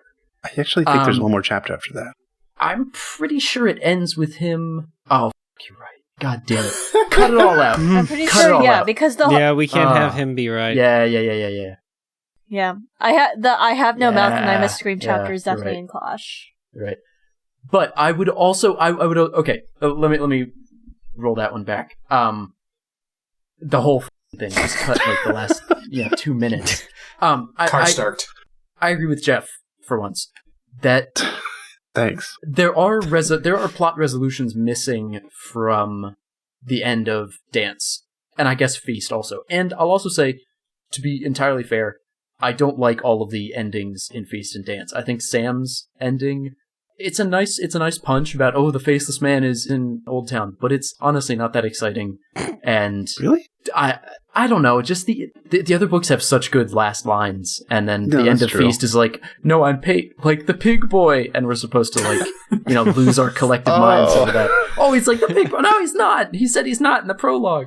Okay, that's fair. That does feel like a cliffhanger. It's clever, but it's a cliffhanger. But I would say Dany's plot ends on a cliffhanger. She's found by the Dothraki, but her character arc is resolved. Yep. I would say her last chapter in Dance is entirely comparable to Tyrion's last chapter in Clash, which is something that I'm intimately aware of. His last chapter in Clash. It's one of my favorites. Aren't you? Yeah, I love it. No, because it's after. In both these books, Tyrion and Dany have, they've resolved to embrace something. Tyrion sets the Blackwater on fire. Obviously, almost gets assassinated. We're kind of missing the follow-up chapter. I know what you're saying. So, in Tyrion, you have the Battle of the Blackwater chapters. He wakes up after that. Right, he wakes up, and then he Eliana has the line that he doesn't have a mouth to scream. And then Dany, her penultimate chapter is her flying is Daznak's pit. And reconnecting with Drogon and her draconic identity. And then in her final chapter is her all about her embracing that both thematically, bringing it to a conclusion. I would argue that Dany's arc in Dance is one of the most complete in Feast and Dance. Yeah. I would agree with that. Because it ends with the conclusion and resolution of her story and then opening up into what's going to come next in the next book. It's the right way to end a character's story. And honestly, I kind of think the same with Jon's. I mean, I know he dies, and that's technically a cliffhanger, but again, his character arc is resolved. And yeah, there's going to be some resolution in the plot later, but there's resolution there. That there is resolution in the story.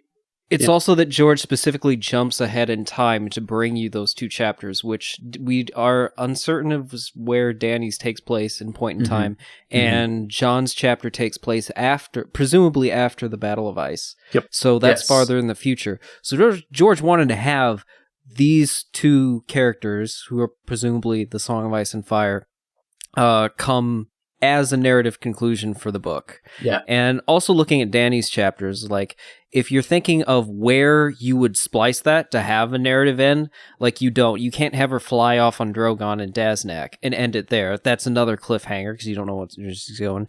You have to end it there, or you can't end it after she gets into the Dothraki Sea and she's taken captive again. Right.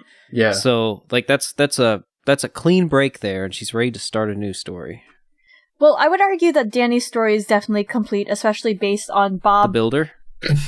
Bob numbers. Based on Bob 237189's structure. So Dany's story, it starts out with her in Meereen trying to figure it out. That's the exposition. What's this current, political climate in Meereen? And then the rising action is the culmination, the increasingly, the volatile sons of the Harpy, the plague that's coming, the Yunkish armies. Yeah. Mm-hmm. Exactly. So that's your rising action, and then your climax, obviously, is Daznak's pit. Then the falling action is the rest of, Dany's story, as we get, see the fallout.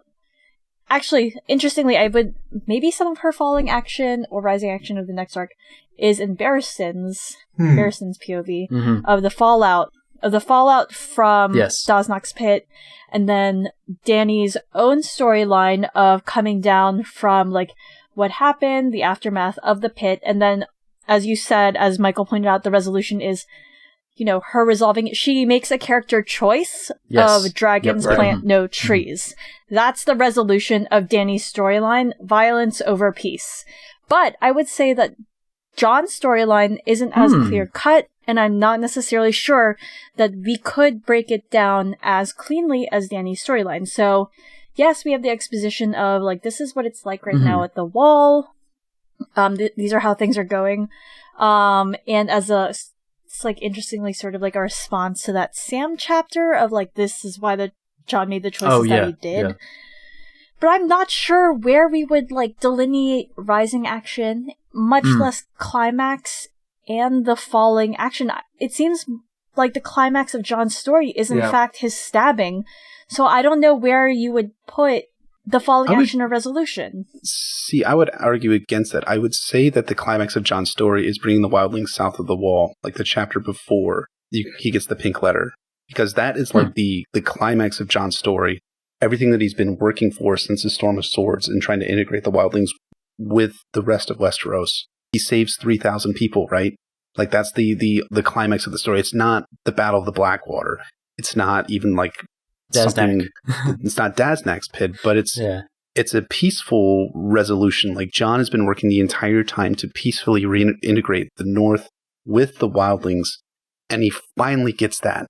But at the same time, he's been doing these other things along the way, which is contributing to these rising actions. You have the marriage of Alice Karstark, where you have Jon maybe possibly acting like a kingmaker and creating, or a lord maker at the least. You know, he gives a major castle in the north to the wildlings with the stroke of a pen. You have him, you know, dealing with Stannis, his dealings with Melisandre and Mance Rayder, and trying to save Arya. I feel like you do have it. You might, and I would say that there is an argument that it's not as clear cut. But I think it's only not as clear-cut if you look at violence as the ultimate climax of the story, whereas I think that George ends up centering the climax of Jon's story in peace, which is a really... It's a unique way that he did it, and I think he was successful, but I think that that's debatable, too. I think that people would not necessarily come away from reading A Dance with Dragons and say, oh, the climax is definitely, you know, Jon bringing the wildlings south of the wall. But I think... This is just me saying it, just me kind of spitballing that is the climax that George was going for. I think the pink platter. Question.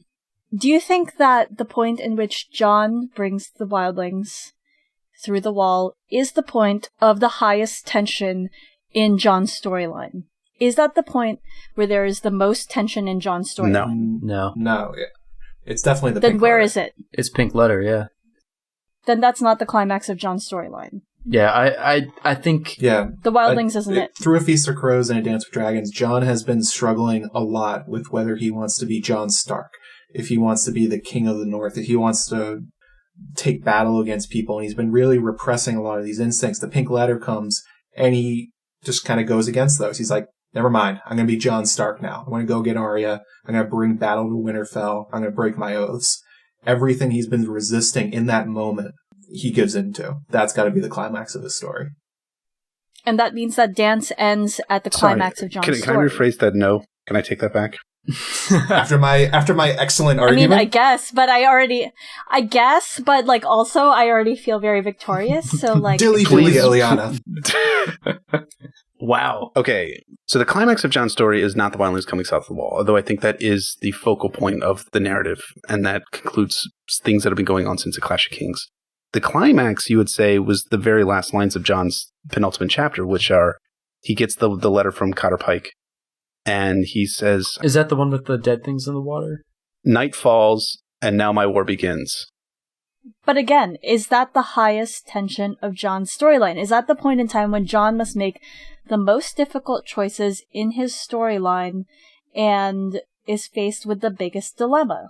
And the answer, in my opinion, is no. It's the pink letter. That's the climax of Jon's storyline starting in Dance. His story ends very similarly to the way Brienne's story ends in that it really cuts off sharply. Like, it breaks off sharply. We don't get this final chapter like we do with Daenerys, where we get some rumination, we get some resolution, and then we get a look into what's happening next.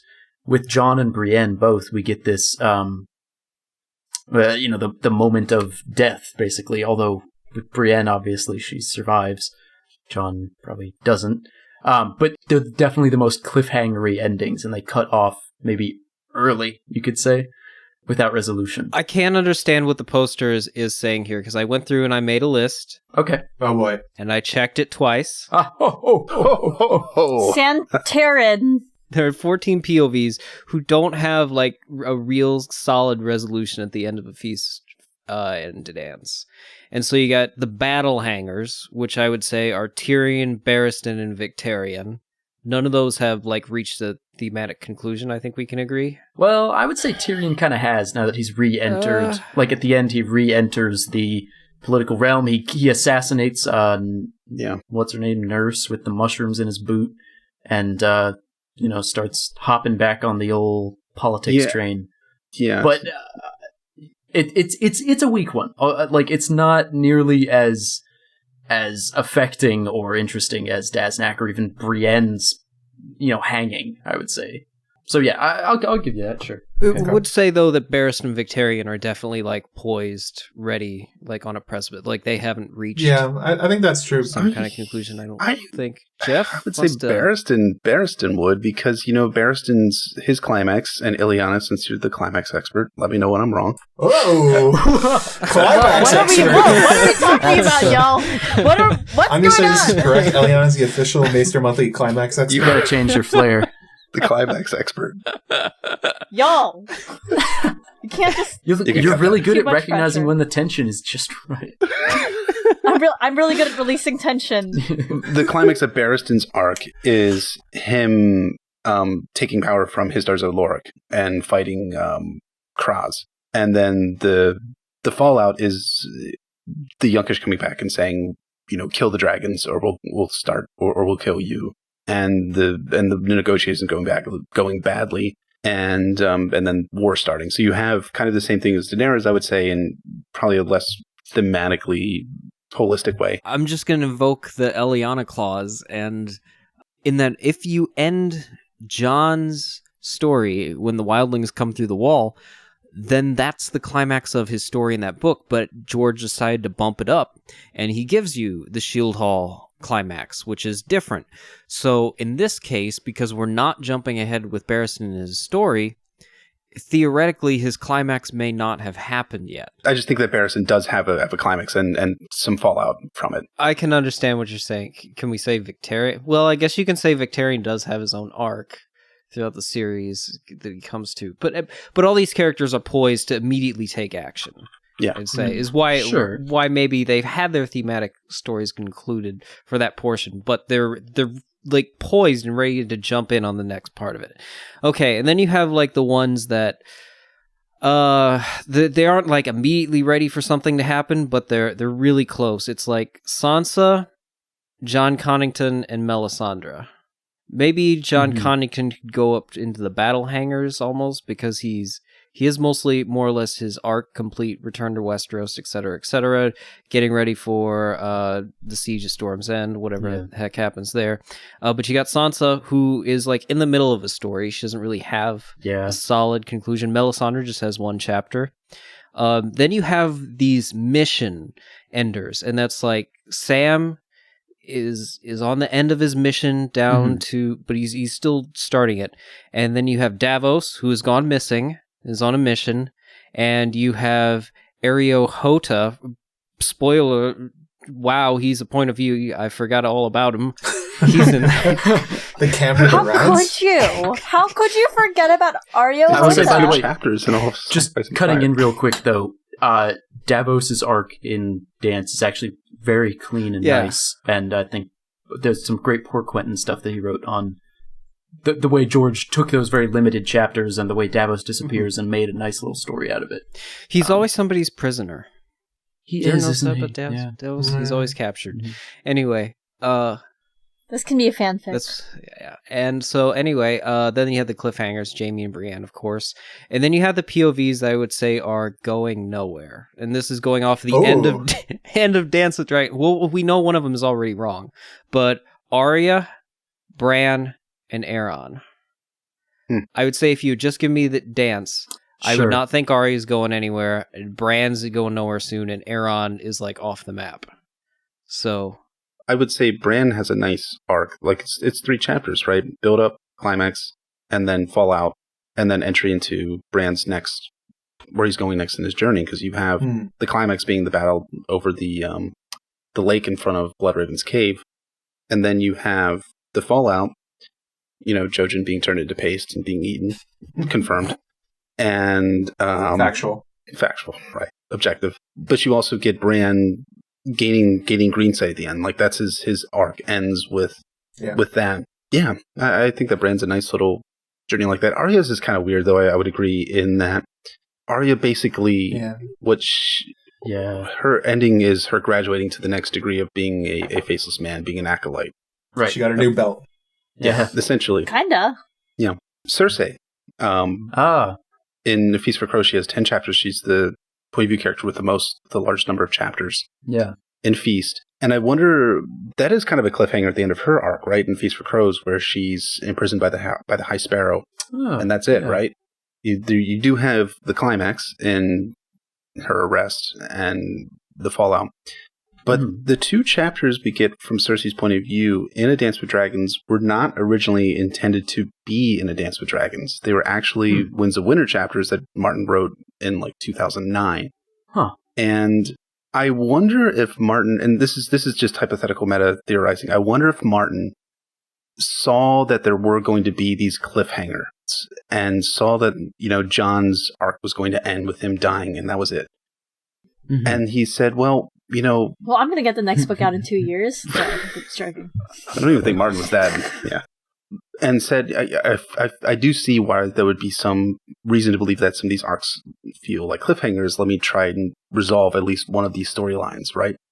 So he brings Cersei's chapters from Winds into Dance, where you get Cersei getting all the fallout from her actions in A Feast for Crows and culminating in her Walk of Shame, and then opening her up to her next arc, which is, she's introduced to Sir Robert Strong, and she says, oh yes. She thought, oh yes. Like, that's how her arc ends, which I think is a cool way of ending her storyline. And I wondered too that Jaime chapter 2 was another Winds chapter that was brought into Dance, but I don't. Yeah.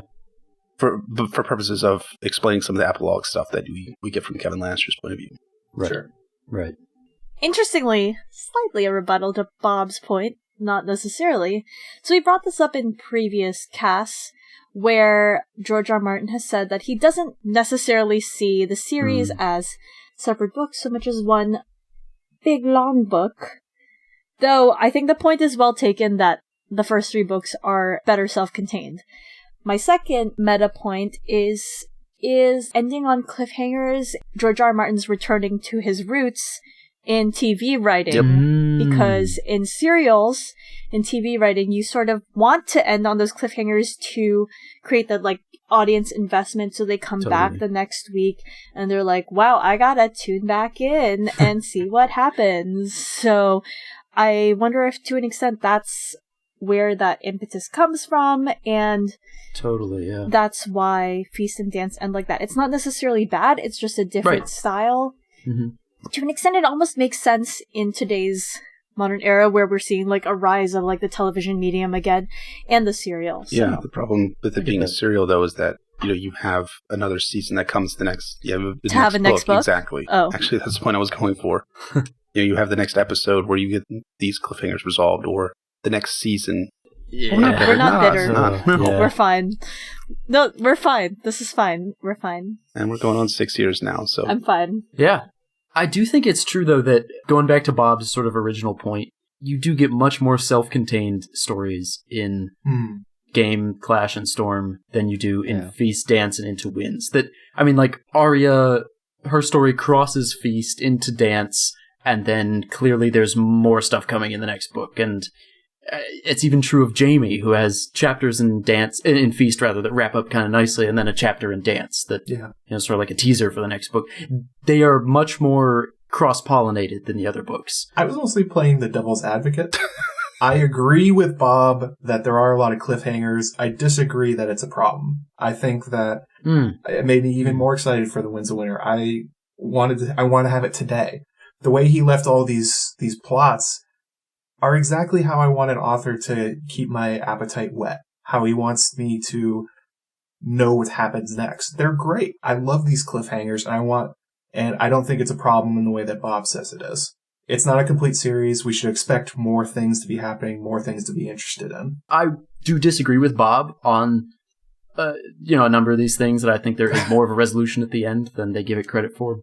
But I think their core point is still pretty strong, that Game, Clash, and Storm are all more self-contained than this sort of sprawling, interconnected, multi-POV, 17 point of views or whatever it is, tangle that Feast and Dance are. Anyways, Bob, great post. A lot of discussion about it, so thank you for it.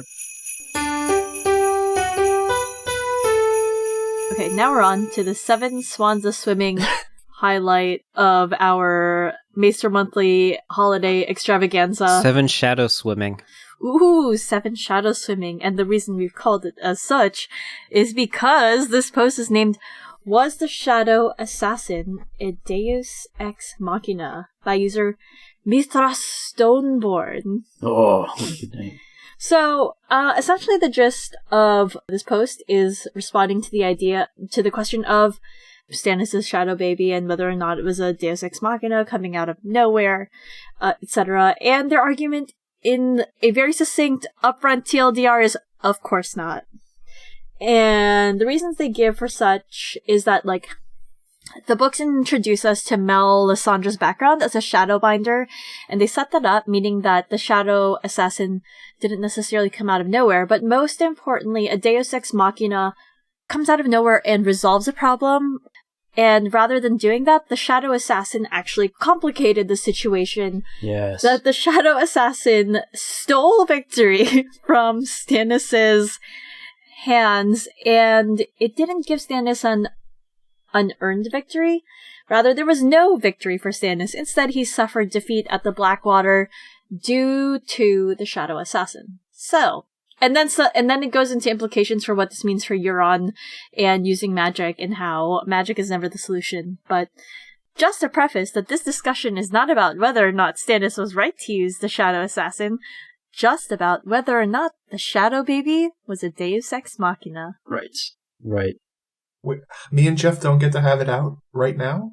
No, that's for Twitter. Hey, this is look, it's the holidays. Keep it nice. We're all going to sit around the table and have some ham with roasted neeps and some dormant. What is he, a ham? Swimming in. Yeah, we're going to have some Azor Ahai. Ha ha. That Renly. What a peach. I think this post is really nice because it's everything they say is correct. I would say I agree with them on all counts. But I don't think I've seen someone put it so nice and succinctly before.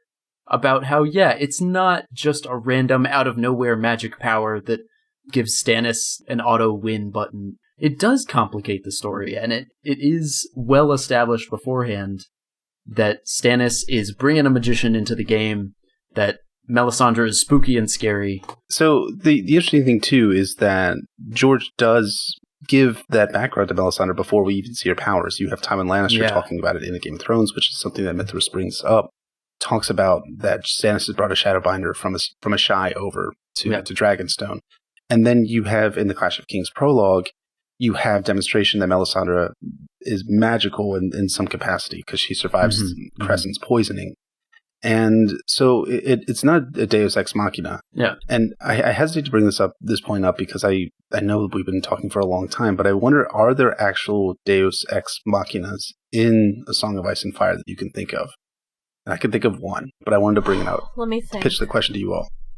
We should all be working from the same idea of Deus Ex Machina, right? So it's an unexpected event rescuing a character from a seemingly hopeless situation, right?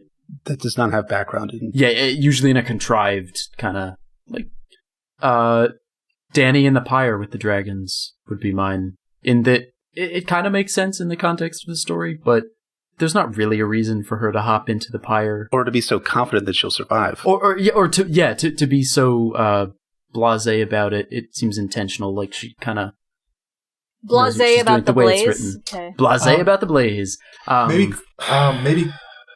So that's sort of my first thought on it. Yeah, I've got another one. Maybe Cold Hands showing up to save Sam. That kind of came out of nowhere. Oh, that one's true. With the ravens, and he's literally the old gods out of the machine. So he's Sam looks pretty effed there. The one I'm thinking of is not. I would not call it a traditional Deus Ex Machina, but when Jon Snow is in Mance's tent at the end of A Storm of Swords, and he thinks that he has to kill Mance Rayder, and he thinks there's no way out, that he's going to die right there, and then Stannis shows up with his army and takes out the wildlings. Now, it's not a traditional Deus Ex Machina in that you do have it backgrounded in the sense of Davos reading the letter from the Night's Watch and presenting the letter to Stannis, and you have Tywin Lannister talking about that Stannis' fleet has departed Dragonstone.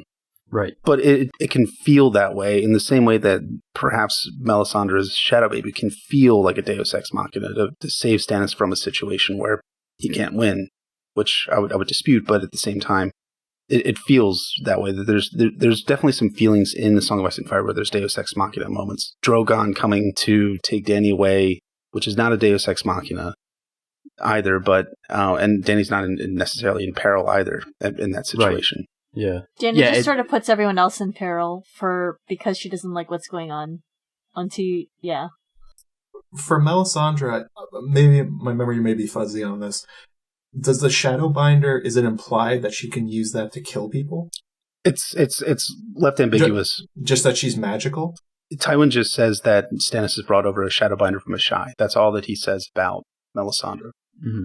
And then the Clash of Kings prologue, she drinks the poison wine along with Crescent, and she survives, and Crescent dies. R.I.P. Crescent, still. Yeah. But he does say Shadowbinder, which is literally exactly what she does. Yeah, that's true. Right. So I think it would be hard to work forwards from the term Shadowbinder to be like, that means Renly's going to be stabbed through his neck. Well, not Renly specifically, but, you could Shadowbinder. I mean, that sounds like someone who can make shadows. I think a lot of what we're looking at right now is the setup, but I think what's strongest in Mithras Stoneborn's post, for me, that says that this is not a Deus Ex Machina, is that, in fact, the Shadow Baby does not neatly wrap up or provide a solution to Stannis' problems. Rather, it complicates it and actually makes it worse, because now everyone's like, oh my god, Renly's back from the dead. This is amazing. We should... That's how they talked. It was amazing. This is amazing. Oh my god. Screw Stannis. We're going over there, and I think that's the stronger point, and maybe one of the questions we should be asking as for a criteria of whether or not we consider something a Deus Ex Machina. Does it solve the problem, or does it, because magic is a sword without a hilt, or whatever the other analogy was that I forgot, because... Yeah, I think that's the right point, right? Because something that resolves one plot point while presenting new problems for the characters that's just a story. I mean, that's just a plot device. That's any plot device. That's just how stories work, some problems get resolved, new problems pop up. So the Shadow Baby is a magical example of that, but not a Deus Ex Machina, because it doesn't just hand-wave all the problems in the story away. Funnily enough, I used to stab my husband all the time, and I learned to sew up these really great intestinal wounds, and I can fix all your problems, Arya. That never happened. Yeah, of course. Yeah. Yeah, Lady Crane. So yeah, we can talk about the show. We're not going to talk about the show in Deus Ex Machina. Here, you know what? I'll. My last point is this one. If there's sort of a reverse Deus Ex Machina in the books, it might be the Red Wedding, in the sense that George R. Martin had his thumb on the scales against the Starks from the get-go to set up these characters in these sort of no-win situations where, like, Catelyn in Game of Thrones is presented with Tyrion in the inn, and he recognizes her, and George R. Martin sets that up as a no-win situation for Catelyn, where either she lets Tyrion go, or she captures Tyrion to prevent a war. It's that's, I think, where I see the author's hand most heavily, is in helping out, you know, lending a hand to like Roose Bolton and Walder Frey, giving him excuses to betray Robb.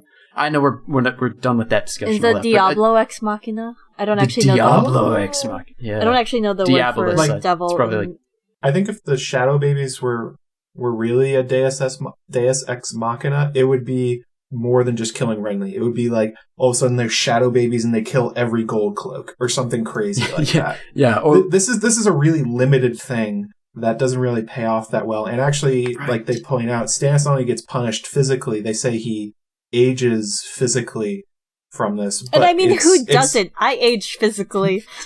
But from a Shadow Baby, Eliana, do you age from the Shadow Babies? I don't think so. I will. But also, he gets punished by the idea of no one is accursed as a kinslayer. It's like his punishment for killing Renly is he does not actually get what he wants. It's sort of like a weird moral Westerosi way. But if he tries sometimes, he just might find he gets what he needs. He gets what he needs is to die in the north. We don't know that's how it goes. Jeff, what do you feel you side? He's like over us. He's so over us. I have no thoughts. Good post. Thanks, Mithras. Burbs. Speaking of birds. There you go. There's a good segue. Next up, we have 6 Pentashis laying. I don't know. Perfect. And this Nailed it. this highlight by DireMaggot.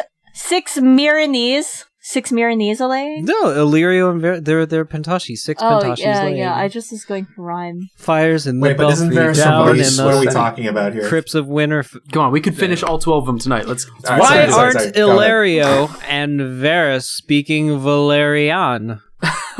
Valeriana. And this is a short little post here from DireMaggot. DireMaggot. Hard name. And Meyer Daggett says, when Arya overhears them plotting in the Red Keep, why are they speaking the common tongue and not their native one? Thanks for pronouncing it correctly. God damn it, Aaron! What? Oh yeah, Coman. Well, it's pronounced Coman, isn't it? It's Coman Lannister, the next king. And the top comment kind of answers this one here. Illyrio Mopartes, a Pentashi laying down at least one goose. You're coming up goose eggs here, buddy. Where's the golden eggs, bro? He says, narrative convenience, but good point. So yeah, they were just speaking in English so that Arya would be able to overhear. So yeah, it makes sense, but at the same time, it's nice in the story when you can actually read something that you can understand.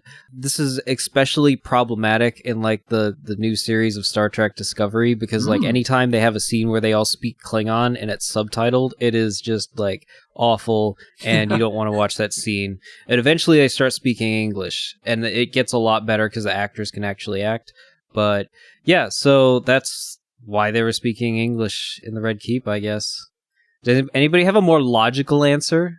Well, I guess, like, I don't know, it's a fantasy conceit, right? So, like, in The Lord of the Rings, Tolkien explains in one of the appendices or a letter or something that really all the hobbits have names in their own language, and the translated names are like Frodo and Sam, but the actual names are like just these ridiculously long names. This is an actual thing. It's narrative convenience. George could have said, oh, they'd spoken Valyrian, but Arya figured it out. He had a scene where he needed Arya to overhear them. I wonder, too, George has said that, and correct me if I'm wrong, some of you guys who are more Tolkien scholars than I am, that Tolkien used the framework of Lord of the Rings and the Silmarillion to get his languages out, right? Because he was a linguist or a philologist. What's the... He was a linguist, sort of. Okay. On the other hand, George R. R. Martin, one of the things he's talked about is that he's only had a few words of Dothraki ever figured out. Mm-hmm. And I think this came out in a David J. Peterson interview, the guy who does Valyrian, Dothraki, and apparently the language of the others, too, which we never actually get to hear. Scraw. There you go. Thanks, guys. And I think, too, George might be speaking to the limitations of him, because he's not writing these books as a way to communicate some of these languages that Tolkien had come up with. I think, honestly, it is just narrative convenience, but at the same time, it might also be speaking to some of the boundaries that George has set, that he's not going to have the Dothraki speaking paragraphs of Dothraki, or the Giscari doing the same. And he also cheats, too, in A Storm of Swords, where he has Missandei there who's translating the Giscari words from, what's his name? Whatever's got the Krasny's. Yeah, that guy.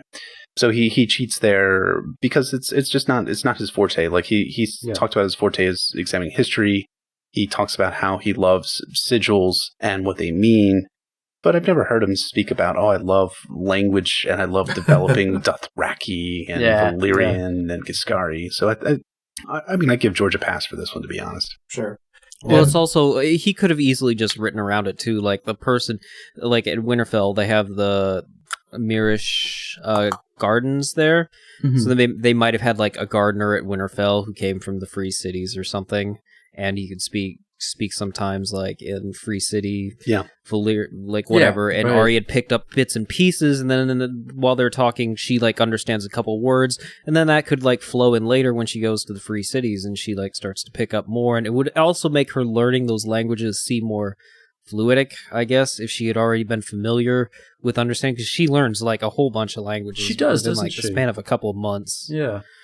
So I mean, it's not a book breaking thing. It's just I guess narrative convenience, and it not only narrative, but like it's efficient, right? You don't need a paragraph of and Arya knew what they were saying, because once once she overheard. Yeah, you don't need that if they just speak the comments. So it makes for efficient headcanon writing. I will agree. George is not a linguist. Like. No.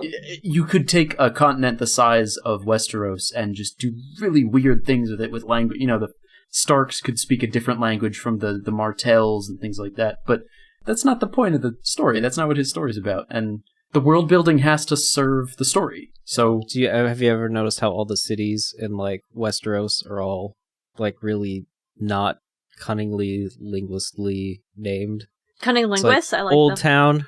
Old Town. King's Landing, White Harbor. What?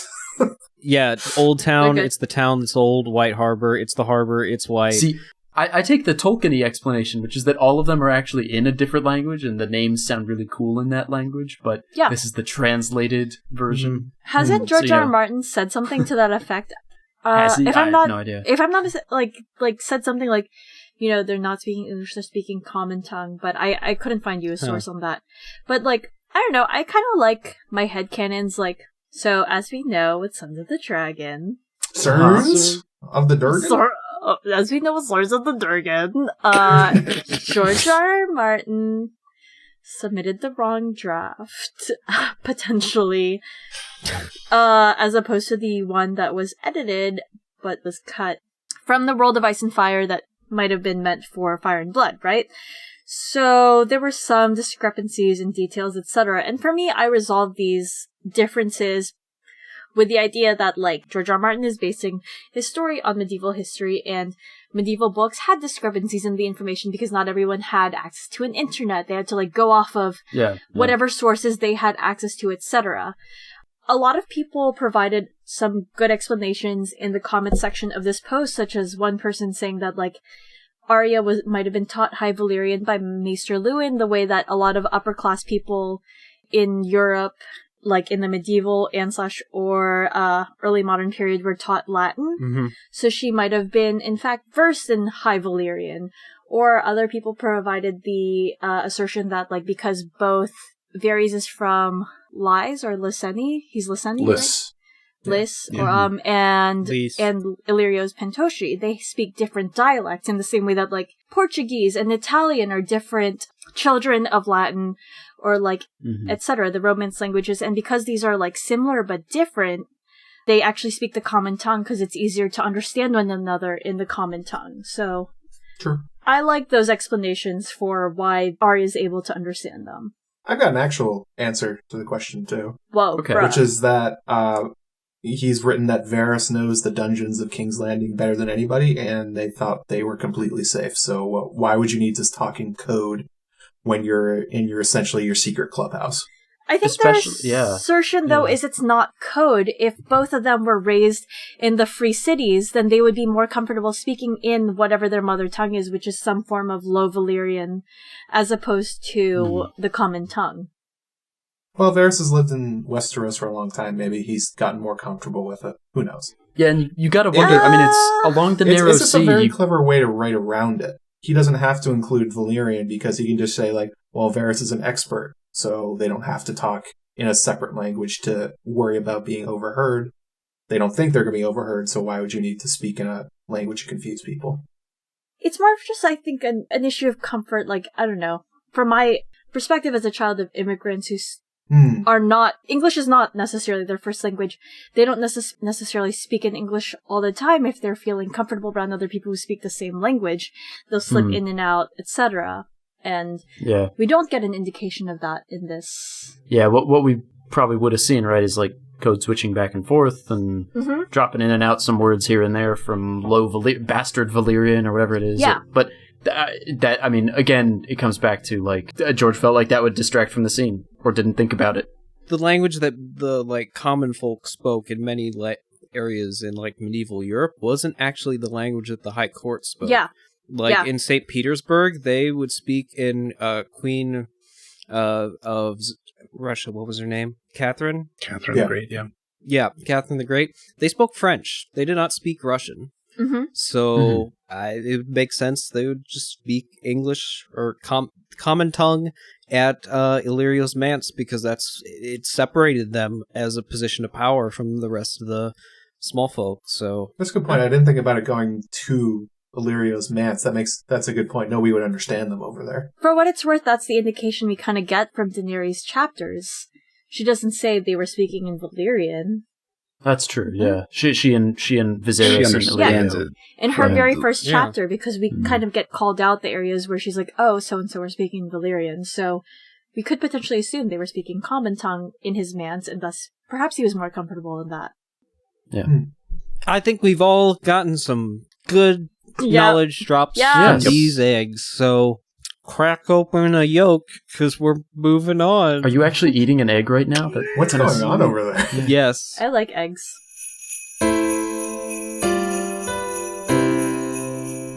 5 golden blood vials.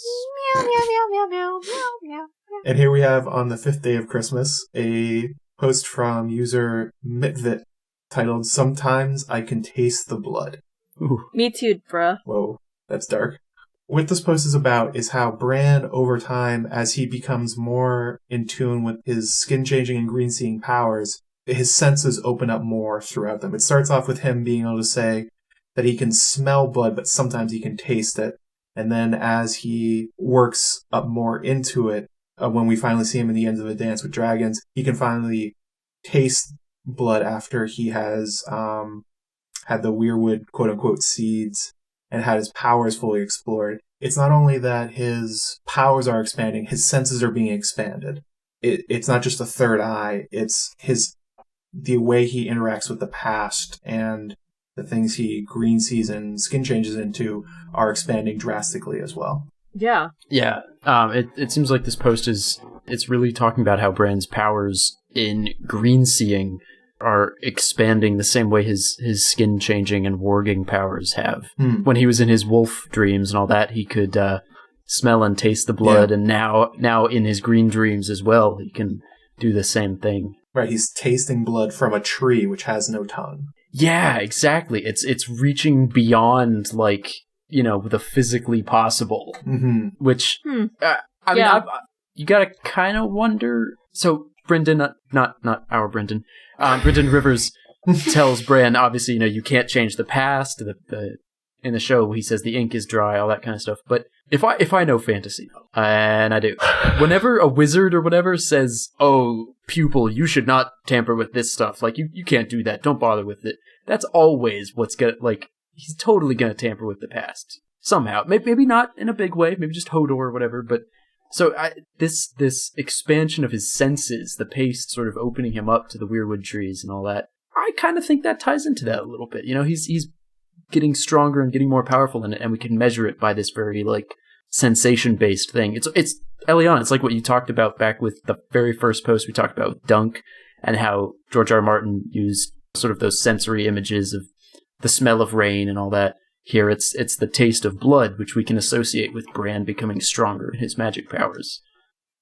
I hate the taste of blood. It's not great. You guys just eat blood just on a regular basis, just for fun. It's more of just like when it's wintertime, my lip splits, it gets dry. It's getting stronger, metal, strong like iron, great. every day. Guys, I'm becoming a skin changer. But instead of blood, you're able to taste, what are you drinking there? I'm drinking... Hey everyone, here's a plug for Great Lakes Brewing Company's Christmas Ale. Oh! That is a plug. That was a great plug. Way to slur it, too. That was like... Wait, did I slur it? Really I'm sorry. I'm just kidding. Full effect. I'm just kidding. Bran's real fear is people taking a whiz on the tree he's looking through anyway. Wow, you're right. I haven't thought about that. Never mind. I have a whole post on that. A whole history of dog... We probably deleted it without you post noticing. No, it's there. I was surprised you guys let it through because I wasn't a mod yet. A lot of things got let through. That's an indictment of us, yeah. Oh boy. I mean, at the very least, like, obviously this has something on the content level of, like, Bran's increasing abilities, but it's just also a really interesting parallel of language, and what does it mean when we say BryndenStark as opposed to Bran? Like, why is it suddenly changed? But it kind of makes me want to keep an eye out for, like, in later chapters, or, like, as we're reading, like, those areas of, like, parallel structure. Ah, you just made my Christmas. That was a #good post.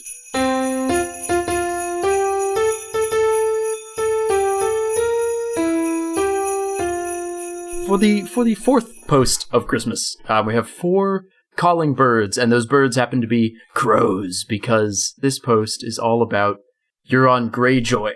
This post is titled, "The Identity of Urrathon Nightwalker is... ... Wait, who is it? Who's ... I don't know. It's never revealed. I don't remember the character ... This is a post written by YezenIRL, who was one of our Best of 2016 winners. That's what his flair says. And he asserts that the identity of Urrathon Nightwalker is Euron Greyjoy. Now, I'm sure every household in America knows the name Urrathon Nightwalker, but for those of you who might have missed out on this, Urrathon Nightwalker is mentioned once in A Clash of Kings. Zarozo and Daxos is telling Dany about how magic is returning to Karth. And he says, it is said the glass candles are burning in the house of Urrathon Nightwalker that have not burned in 100 years. Why 100 years? We should talk about that sometime, but not today. Yezen is not the first person to suggest that Euron and Urrathon are the same character. A couple people have brought this up over the years, the association being that Urrathon is a distinctly Ironborn name. The only other Urrathon in the series is Urrathon Good Brother, who was called Bad Brother, which is a really clever, really clever pseudonym. Good one, George. Interestingly enough, the story of Urrathon Bad Brother is the only other account of a king's moot that we have in the history, and Urrathon Bad Brother is the winner of that king's moot. So there's some interesting parallels there. The post breaks down the evidence and the ideas that Euron Greyjoy, as a wandering pirate who likes to collect magic things, could certainly have an estate in Karth, or near Karth, or whatever, where he's found a glass candle. And there's some evidence that Euron does have a glass candle. He appears in Daenerys' dream in A Dance with Dragons, where she dreams that Hizdar was kissing her, but his lips were blue and bruised, which is how Euron's lips are always described. In the Forsaken chapter from the Winds of Winter, sphinxes bow to him, and dragons and krakens in Aeron's weird vision. And he's even described as tall and twisted, which is how glass candles are also described. So the idea essentially is that Euron Greyjoy has a glass candle, has set himself up somehow across the sea during his exile as Urrathon Nightwalker, and that may be how he learned some of these magic things and became an evil sorceress wizard. What do you guys think about it? I mean, I know everyone's dying to know the secrets of Urrathon Nightwalker. That That famous character we all love. He does have a lot of swag. He does. Is the assertion that Urrathon has been alive this whole time and is now Euron, or is the assertion that Urrathon is reborn as Euron, or that like Urrathon has somehow taken over Euron? I don't. No, it's just that he's taking on the name. He just gave himself a code name because he felt cool about it. Who gave himself a code name? Euron gave himself a code name. Of Urrathon? Yeah. Yes. And he's been alive since Urrathon's time? No, he just knows history. In this theory, the parsing of that sentence would be that, like, the glass candles haven't burned in 100 years. Currently, those glass candles are in the house of Urrathon Nightwalker, as opposed to the ancient house of this ancient dude, Urrathon Nightwalker, has glass candles, and now they're burning again. Right. It's not like the house of, like, Lannister. It's like this guy's house whose name is Urrathon Nightwalker. Like, his address. It could be parsed either way. Under this theory, it's saying that literally his house, where Urrathon... I see where you're getting confused, yeah. It's not the house in the way Game of Thrones is normally understood. It's literally just his residence of a guy that is named Urrathon Nightwalker. Oh! So, okay, sorry. Urrathon right. Good Brother and Urrathon Bad Brother are not both Urrathon Nightwalker. It's just the inspiration for Urrathon Nightwalker, and Euron taking on that pseudonym. One of the things that not opens, but it's an Ash's chapter in A Feast for Crows, where Roderick Harlaw tells Ash, Archmaester Rigney once wrote that history is a wheel, for the nature of man is fundamentally unchanging. What has happened before will perforce happen again. I like the connections that you have to Ironborn history. And the parallels between Euron and Urrathon in history are striking, so it makes a whole lot of thematic sense that Euron would be Urrathon in Qarth. And the other thing, too, is that I can see it being in character with Euron as a character of taking on the bad brother moniker or nickname in Qarth, almost as an inside joke for himself, because, he is the bad brother.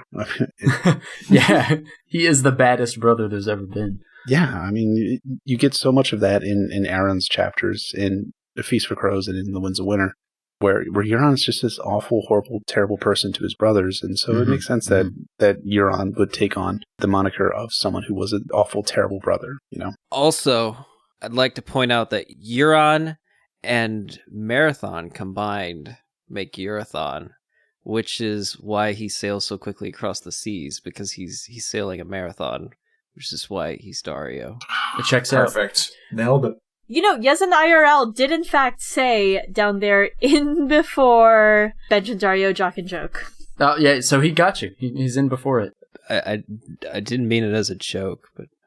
Wow. Okay. Oh, it's one of those awkward Maester Monthly moments. Yikes. Which Aaron is going to have to listen to 20 times. Just so we're talking about Euron and the way that he's obviously giving himself really cool names because he wants to feel cool about himself.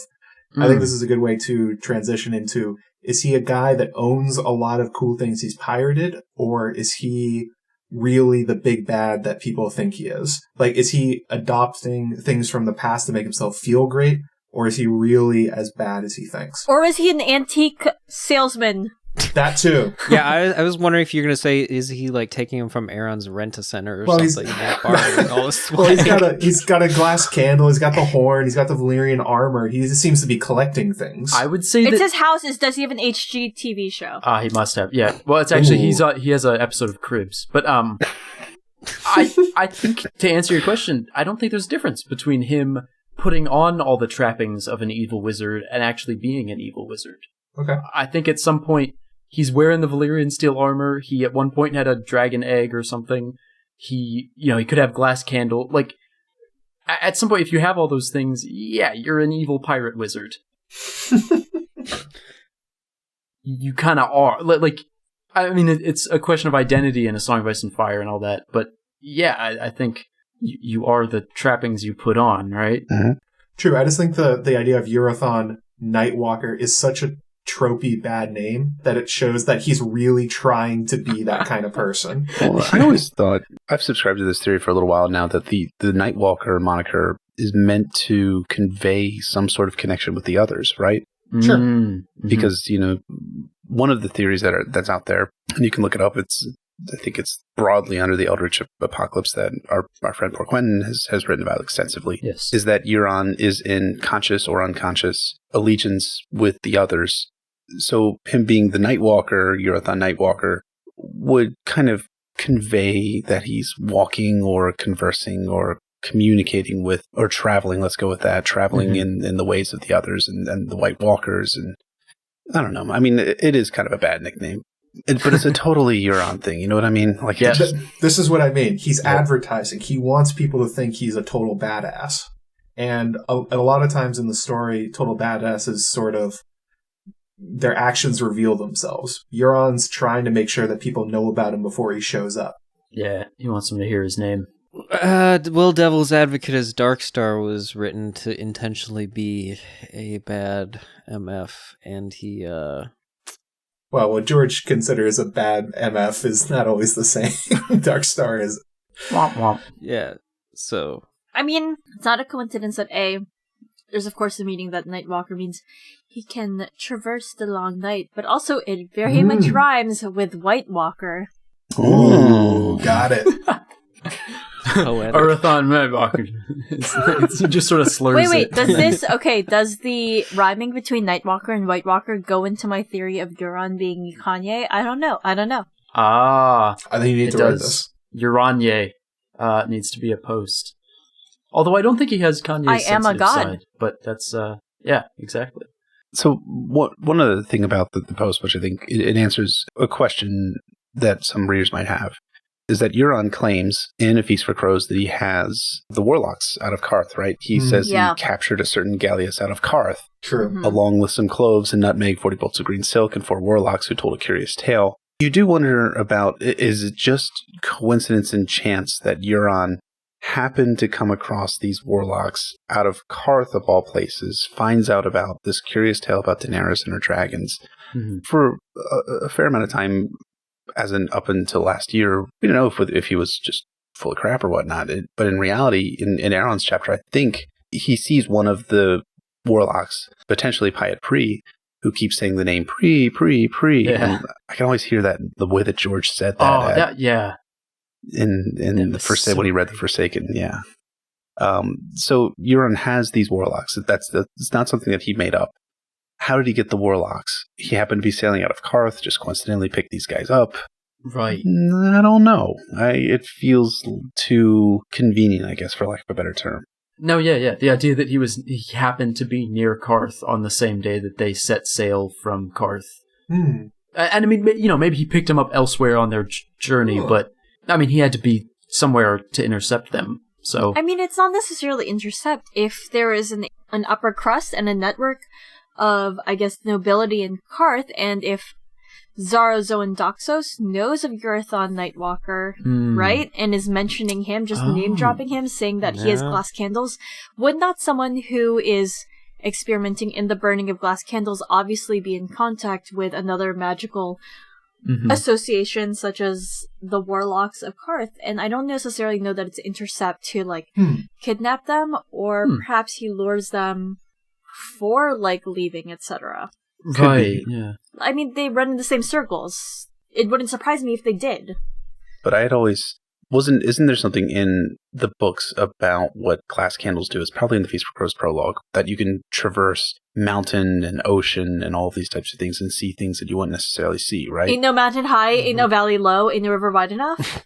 Basically, right. So I had always, in my mind, and I don't know if this will ever be confirmed, but that Euron had seen the warlocks leave via the glass candles and had intercepted them along the way because he had that magical foresight to be able to get at them.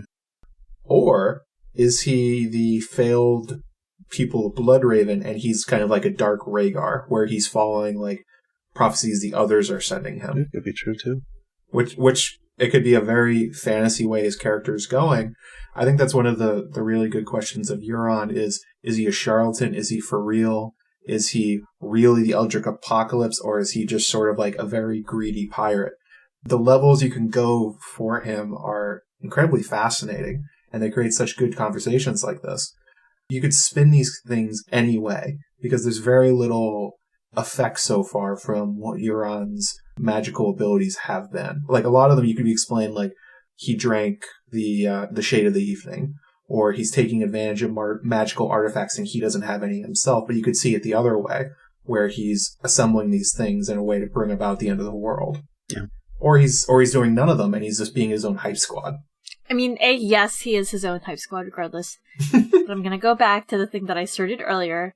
They run in the same circles because how else would Euron know about Shade of the Evening? It's not he's just like, y'all tell me about like what you do in that place where everything got burned down. He could be really into psychedelic drugs. Yeah, he definitely is. Who introduced him to the psychedelic drugs? The Warlocks. Right. Because they're bros already. Parties.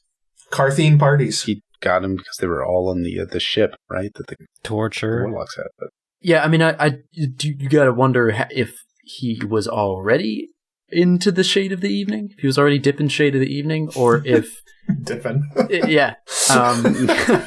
Or if this was, like, really recent, like, just after he picked up the Warlocks, and he was like, oh, that's some good stuff. You know, like, was it... Yeah, well, it would make the difference. It would make the difference between whether he was Urrathon or not. If he was in Karth, if he was hanging out with Shade of the Evening crowd, or if he just picked it up on his way to the Kingsmoot, basically. Yeah. I think the Urrathon connection is just showing that he's trying to be a high fantasy villain like his entire life, whatever that means for his backstory. He's just trying too hard. He is. He's such a try-hard, I guess. Yeah, he wants like the titles of Sauron. He wants to be Morgoth. Yes, absolutely.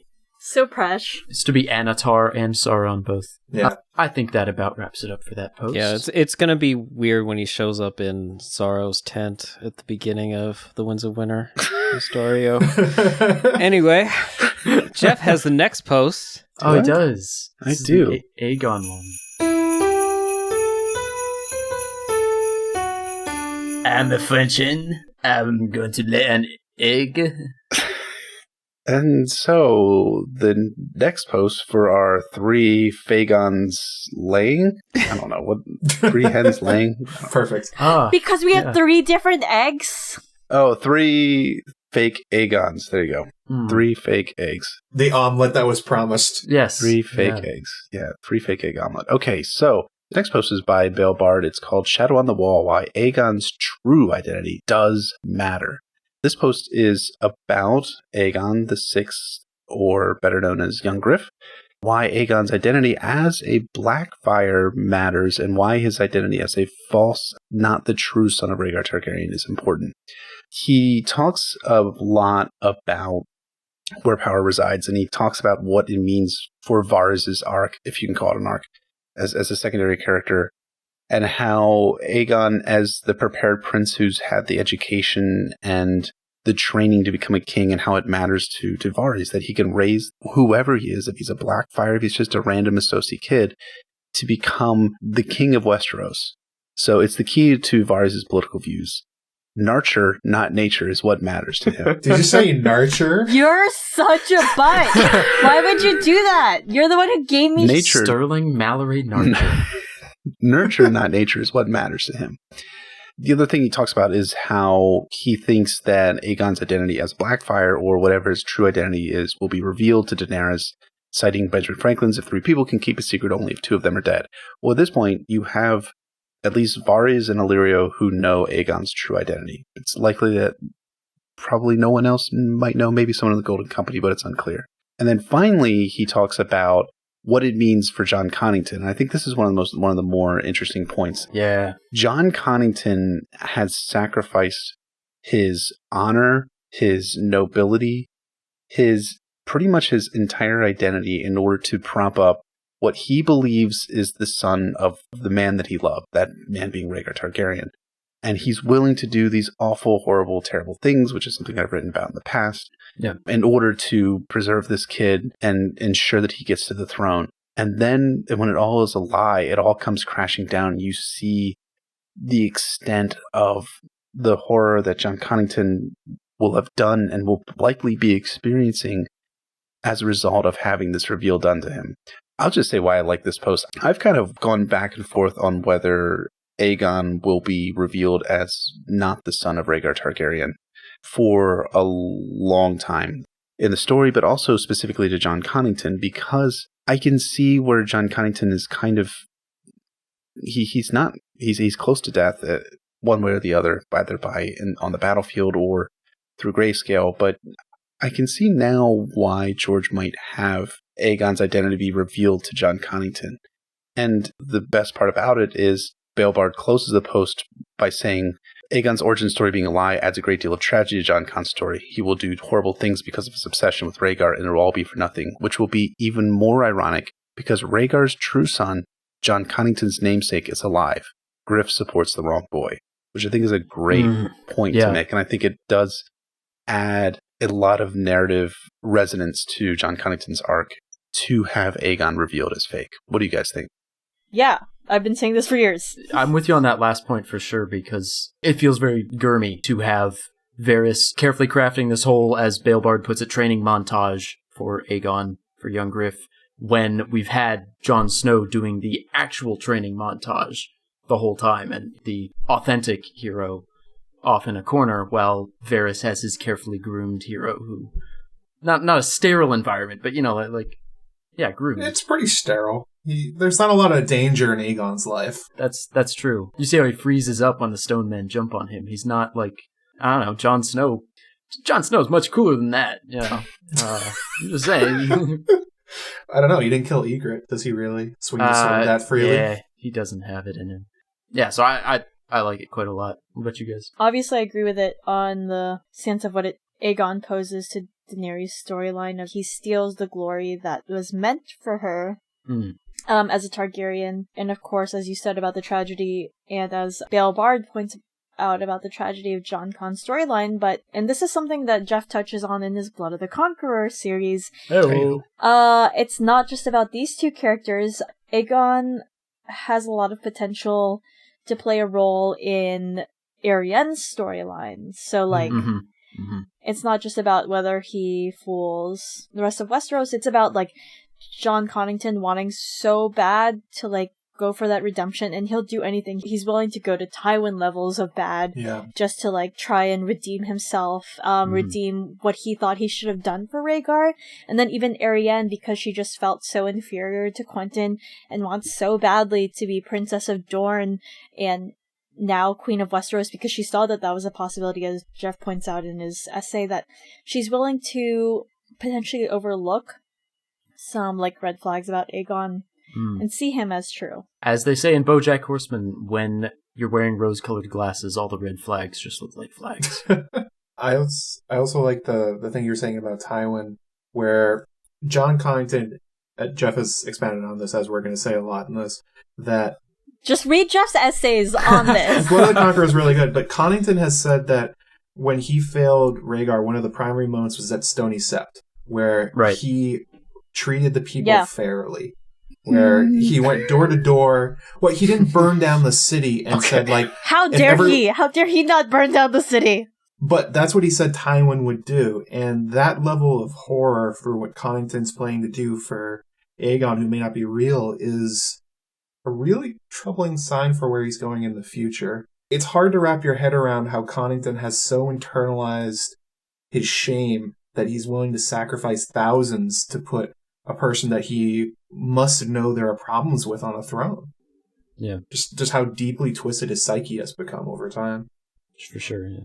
I think an important thing to consider, especially for, as BaelBard points out, the third group of what doesn't matter, is that one of the big points of why George R. R. Martin wrote the story is he wanted to make his own version of the human heart in conflict with itself. Remember, the story was not originally meant to be a fantasy.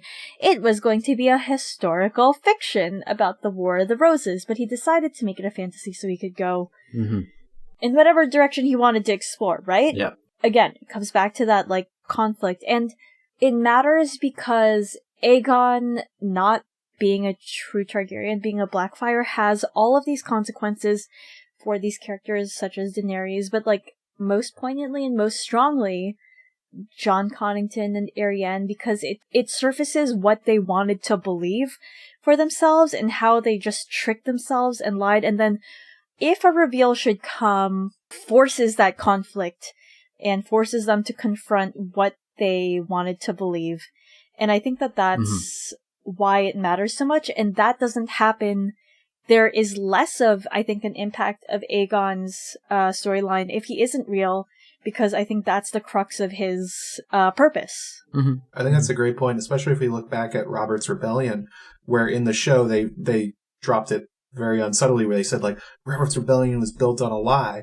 Well, this wouldn't be the first war that was built on a falsehood, where it was Rhaegar and Lyanna ran away together instead of the kidnapping.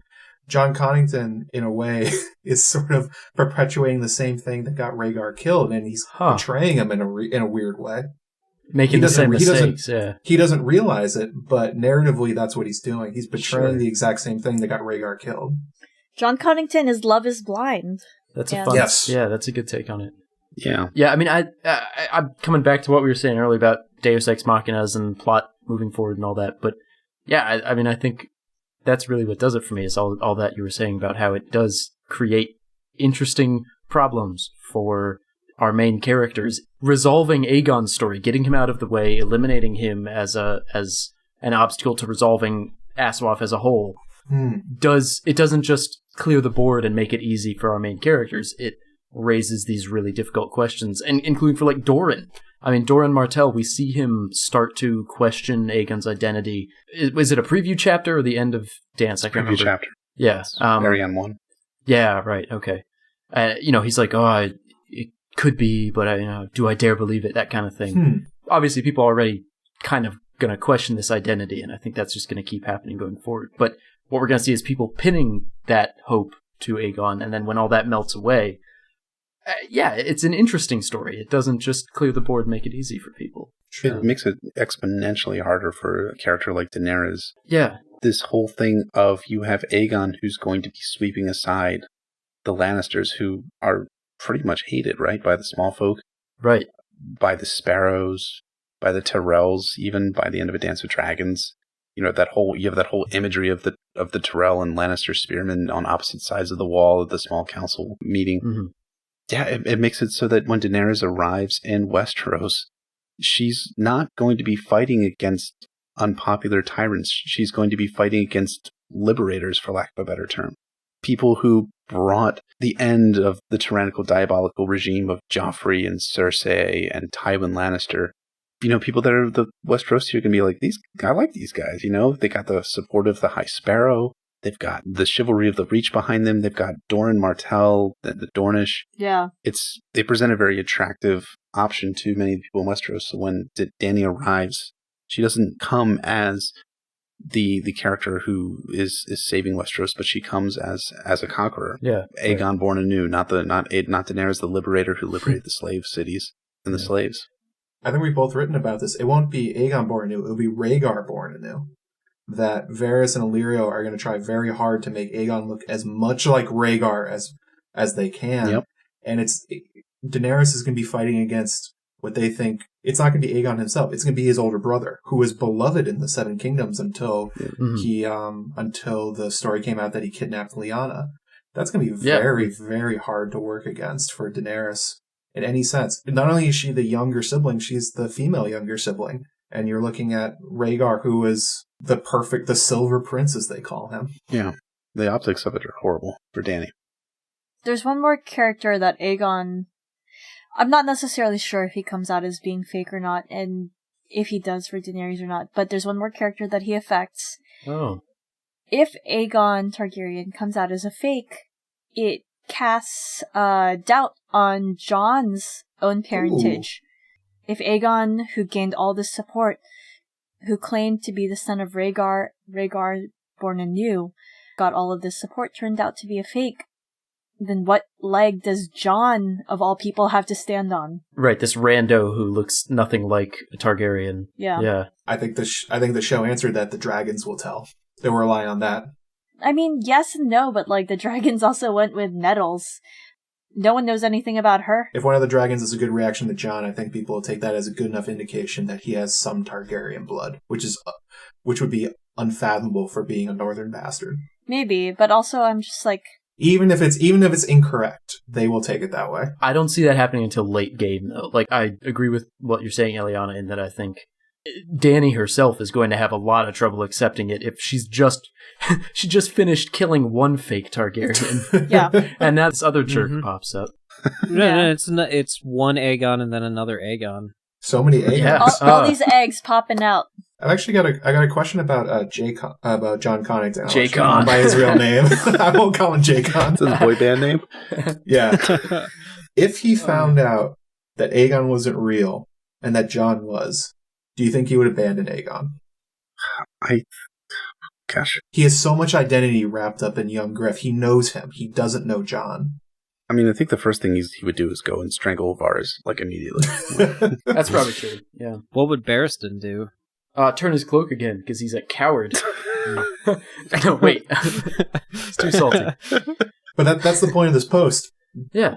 John Connington has an insane amount wrapped up in this kid who he knows is Aegon, but does anything to do with his identity, or is it more with who he is as a person? Because it seems like Connington respects him as a person. Yeah, I think Connington would almost lie to himself, regardless of the evidence. I would think that Aaron's onto something there. Like, Connington is... That'd be interesting. Against everything. I mean, you would think that he would be skeptical of Varys coming to him and saying that, oh, I've got the son of Rhaegar. But because he's so wrapped up in Rhaegar, he's willing to put aside his logic, yeah. And logic. His morals, because, again, love is blind. Love is blind. How many years has he been now with young Griff? It's like an adopted son. A long time. Like, most of his life, right? Like 10 years? Almost as old as me. Almost as old as you, 10 years? What are you, like... Eliana's 10 years old, that's amazing. Actually, John Connington may not believe it, because fake Aegon looks like a Targaryen, and John does not, with his darker and Stark features. Yeah. He sees Rhaegar and Aegon, and I think that's a large part of why he believes him.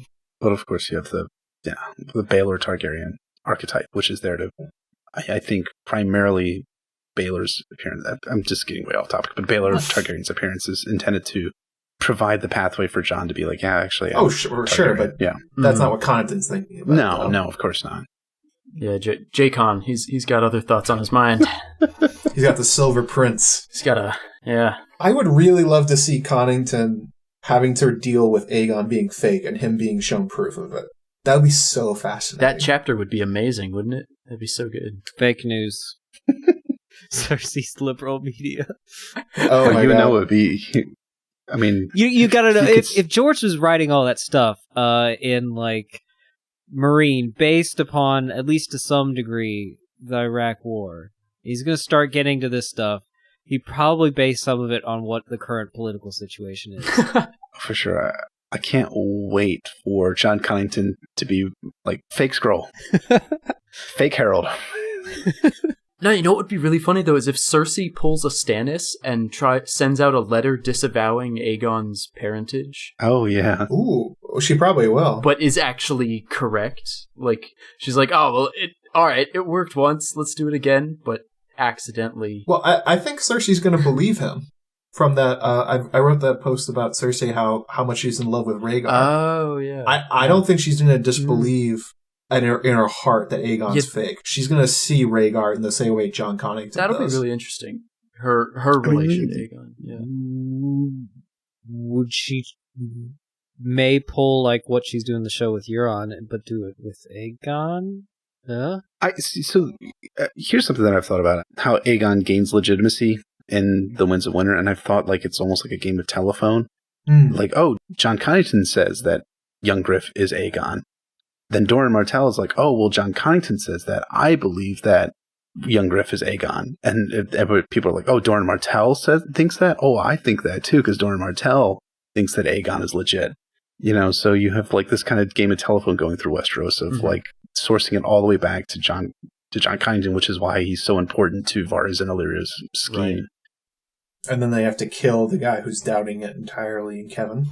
Right. Oh, yeah. Right. Yeah. Oh, Randall Tarley also, he's the guy who's also saying if he really is Rhaegar's son, if this is truly Aegon Targaryen come anew, but I think it's more likely that it's he doth protest too much, so to speak. That's why I don't understand why there's so many commenters who think that people aren't going to question Aegon's identity, because literally everyone's first reaction in the books to hearing about Aegon is, well, that's not really him, is it? Like, that's how his impact on it happens a ton in the War of Ice and Fire. Targaryen pretenders are a normal thing. It's like whack-a-mole with these mother...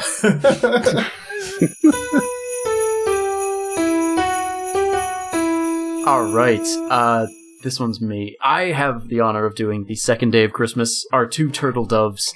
Turtle ravens. 2 turtle raven. Turtle ravens. That sounds like George R. R. Martin's kind of... what are the names of Odin's ravens?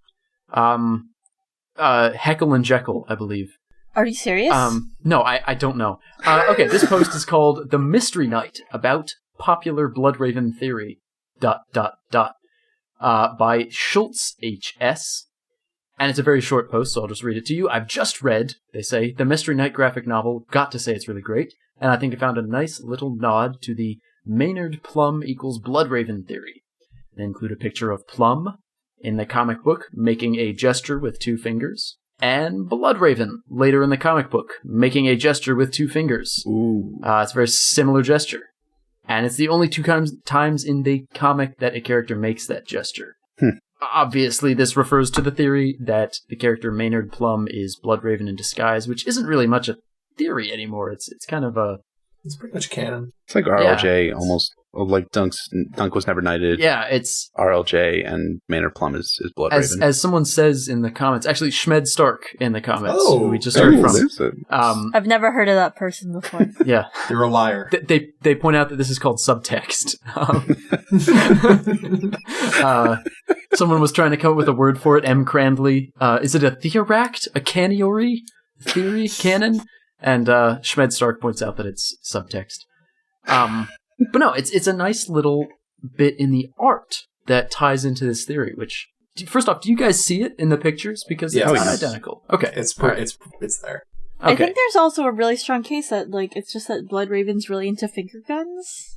I like to imagine, like, every time he killed a Targaryen pretender, he just shut off the finger guns all throughout the Red Keep. It's like, oh! Got another one! Gotcha! Yeah, so while the raven's teeth are raining arrows down on the Blackfires, he's doing finger guns.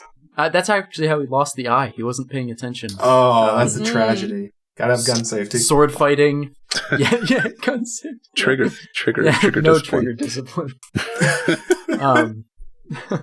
So have you guys actually read the graphic novel? This is the newest one, so it's hard to get your hands on it. I understand. I think you're the only one. I'm following the A Clash of Kings current comic, but not for the Hedge Knight. I haven't seen that. I haven't read the Hedge Knight one. The Duncan Egg graphic novels are pretty good. They're great. Yeah, the art's pretty good, and I think this is evidence of that. Finger guns? The finger guns? Yeah, the finger guns. I give 2 finger guns to this post. That's my rating. 2 finger guns and a... Okay, so totally off topic. Okay. Not totally off topic, but the second picture with Bloodraven with his fingers up, behind his left shoulder, is that the black bat of Lothston back there? Like the knight? Do you see what I'm talking about? That looks like a Targaryen. I was going to say, I would assume it's a dragon. Okay. But yeah, he had his own sigils. I don't know. Because there's also one with like horns, like a bull. Like Hightower, maybe? Yeah, I wonder. His coloring's weird. It's not what we see from... Isn't it supposed to be a weirwood dragon on a black frame? And he's wearing different colors here. I don't know. I guess that is a Targaryen dragon. I'm just... Then you have another guy with the sigil to the right of Bloodraven. Like a red... Yeah, I'm going to have to get out my... Is that an Aaron symbol? That looks like an eagle. I think that's a Zangoose. It's a shiny. I'm going to have to get my copy and look at that. But, the art is pretty detailed. Like... those aren't just background. You know, the artist definitely put some thought into those. So it is a very good comic. One thing I always found interesting about the Maynard Plum Bloodraven thing is that we're shown early in his storyline that he is basically Maester being a faceless man, or close to it, essentially. Mm-hmm. And he gives that all away to go become a green seer, which sort of gives you an idea of the power levels of the magic in the story. He thinks this isn't good enough. He keeps going up higher, and eventually he becomes like a part of the Weirwood network. So if we're considering him a competent wielder of magic, I think you could use that as a ladder or a tier system. So just as a point of clarification, I would not say Bloodraven is a faceless man more than a user of glamours, right? Because I think that's... I guess you're right, but glamours seem to be in the same idea. It does. I feel like like there's like magic, and if it's tiered, on one branch you have like advanced green seeing, and on the other branch you have pure faceless man magic, like wearing the actual faces. Like that stuff is and he super said that advanced. He said that branch wasn't good enough and went the complete other way. I guess so, yeah. I mean, he just really wanted to try the bestiality route, and faceless man stuff wasn't going to get him there. Bestiality hour. How did we get back to this again? Because I wanted us to. Welcome to the Christmas podcast. Welcome to Merry Christmas, everybody. The thing is though it's not like a complete departure though, because Bloodraven's background is as a Blackwood bastard as well as a Targaryen bastard, so he does have that foundation in, that kind of old god magic, so to speak, that kind of green seeing, skin changing type stuff. He sort of took an undergraduate in magic and had them all, but then his master's course was green seeing. There you go. Totally. Yeah, I think that's more. I think that's more like it. Yeah. Anyway, that was a nice catch on the part of ShultzHS. Nice job, Schultz. Everyone, go check out the comics. Tell us about them.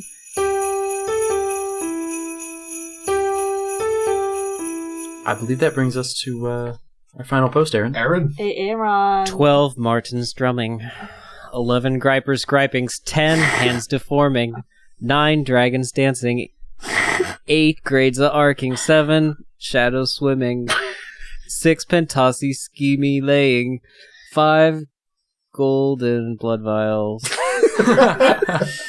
4 calling birds who are crows. 3 fake Aegon's 2 finger guns. And the White Walker baby in a care tree. Oh, this was the best freestyle I've ever heard in my life. That was really good. That was amazing. Should I have laid down a beat for you? The marimba. No, seriously. I think Aaron just freestyled that. Everyone. He is officially the 2 chains of the podcast. Yeah, but actually, no. But sometimes he wears more than 2 chains. I can't sing. No. Why would he do that? No, that's Max. So our final is on a White Walker baby in a care tree. The White Walker babies and germs comments on systematic genocide of orcs by B&H Photo 1981. Actually, it's not B&H, it's just BH 1981. But, this is all about something. It's about this quote that George has in Rolling Stone, where he wants to talk about the Lord of the Rings and something that he didn't like about it. He says, by the end of the war, Sauron is gone, but all the orcs aren't gone. They're in the mountains. Did Aragorn pursue a policy of systematic genocide and kill them, even the little baby orcs in their little orc cradles? And BH 1981 brings up something that thought about a little bit, but I've never seen a topic on it. Do you think George will actually have his characters address this question in the books?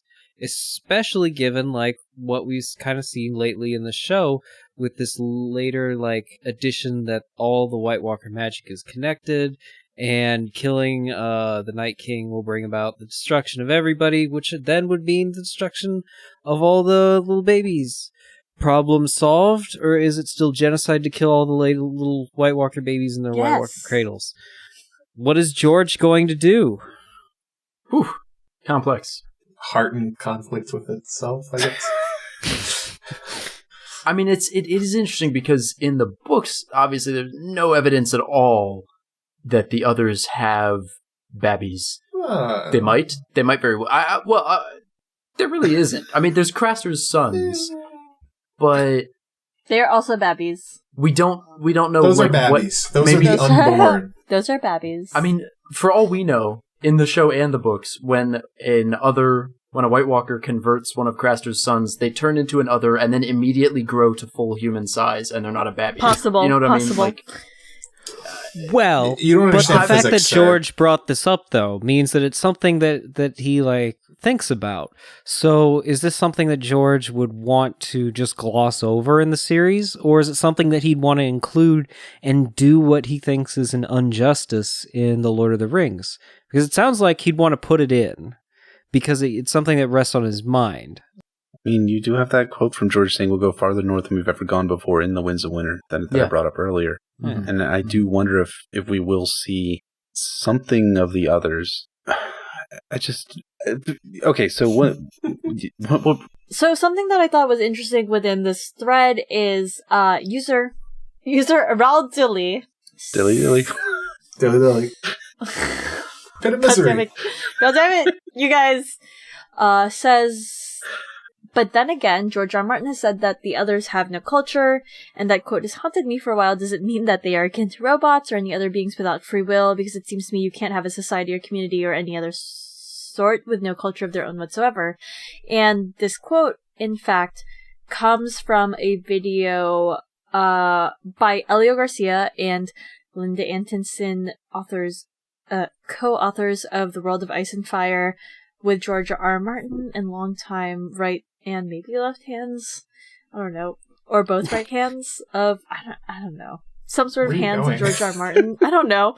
And they said that, and I think this quote, from the context I understood from the video, comes after the television shows that the others seemed to be patterning the corpses of the people that they killed in this sort of like, I don't know, circle-y thing. And he said that and he said that the others don't have a culture and not of their own. And so it's something that people have mused upon. And yep, that's it. Yeah. Mm-hmm. I wonder if he means like they don't have their own innate culture. Yeah. Because they're humans, right? Because you have that scene from season 6 where Bran goes back in time and sees that the creation of the White Walkers, the Children of the Forest, creates the White Walkers, and that they're humans, and so all of their culture is derivative from humanity. Yeah, that's the question I have. It's an ambiguously worded phrase. I mean, we see from the prologue that they laugh at Waymar Royce, they wear armor, they have swords. They seemingly have some sort of power structure, at least from the show. That is culture. That's human culture, though. Yeah, that's human culture. Yeah, so. Absolutely. Yeah, I mean, it's whether or not they, like, are an alien race with their own culture and ideas, or if they're just a pale imitation, literally, of humanity, like, left over after millennia of being alive or whatever. I mean, maybe they're basically insane humans at this point. They could be. If they've been alive for millennia. We don't know that, but maybe they have been. I don't know. Just asking questions. I'm about to go into, I think the only other person, I don't know if Aaron's seeing it. Potentially spoilers here for Full Metal Alchemist. Aaron and / or Matt, have either of you watched Full Metal Alchemist Brotherhood? Yes. No. Okay. Matt, do you think that the homunculi have a culture? Yes. Never mind. I'm done. No. God damn it, Aaron, you haven't watched this show. Get out of my life. They have a culture within themselves in that they reflect on the lives they used to have. And within themselves they have like relationships that are built on that. And so there is such thing as the homunculi apart from the humans, but they never forget being humans. Wait, no, these are different. Did you watch Brotherhood or the first series? I watched both. I'm talking about the second one. Okay, never mind. Cut all this. It doesn't matter.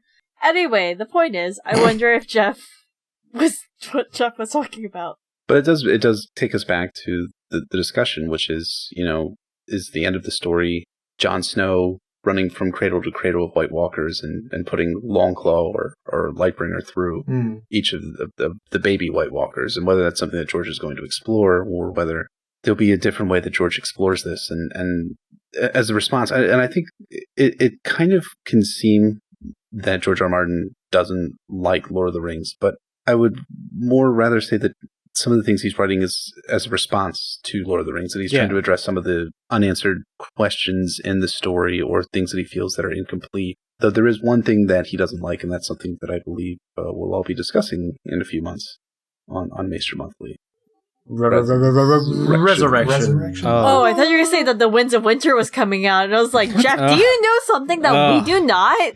Yeah, I've been sitting on that. Wow. I thought you were going to say whoever rules Westeros afterwards and their tax policy, because that's another thing George says he wants to include. Yeah, that's like what's their future tax policy afterwards? I think those quotes are overrated in terms of their importance, including this one. I think he's asking these questions about the Lord of the Rings, but that's a different story.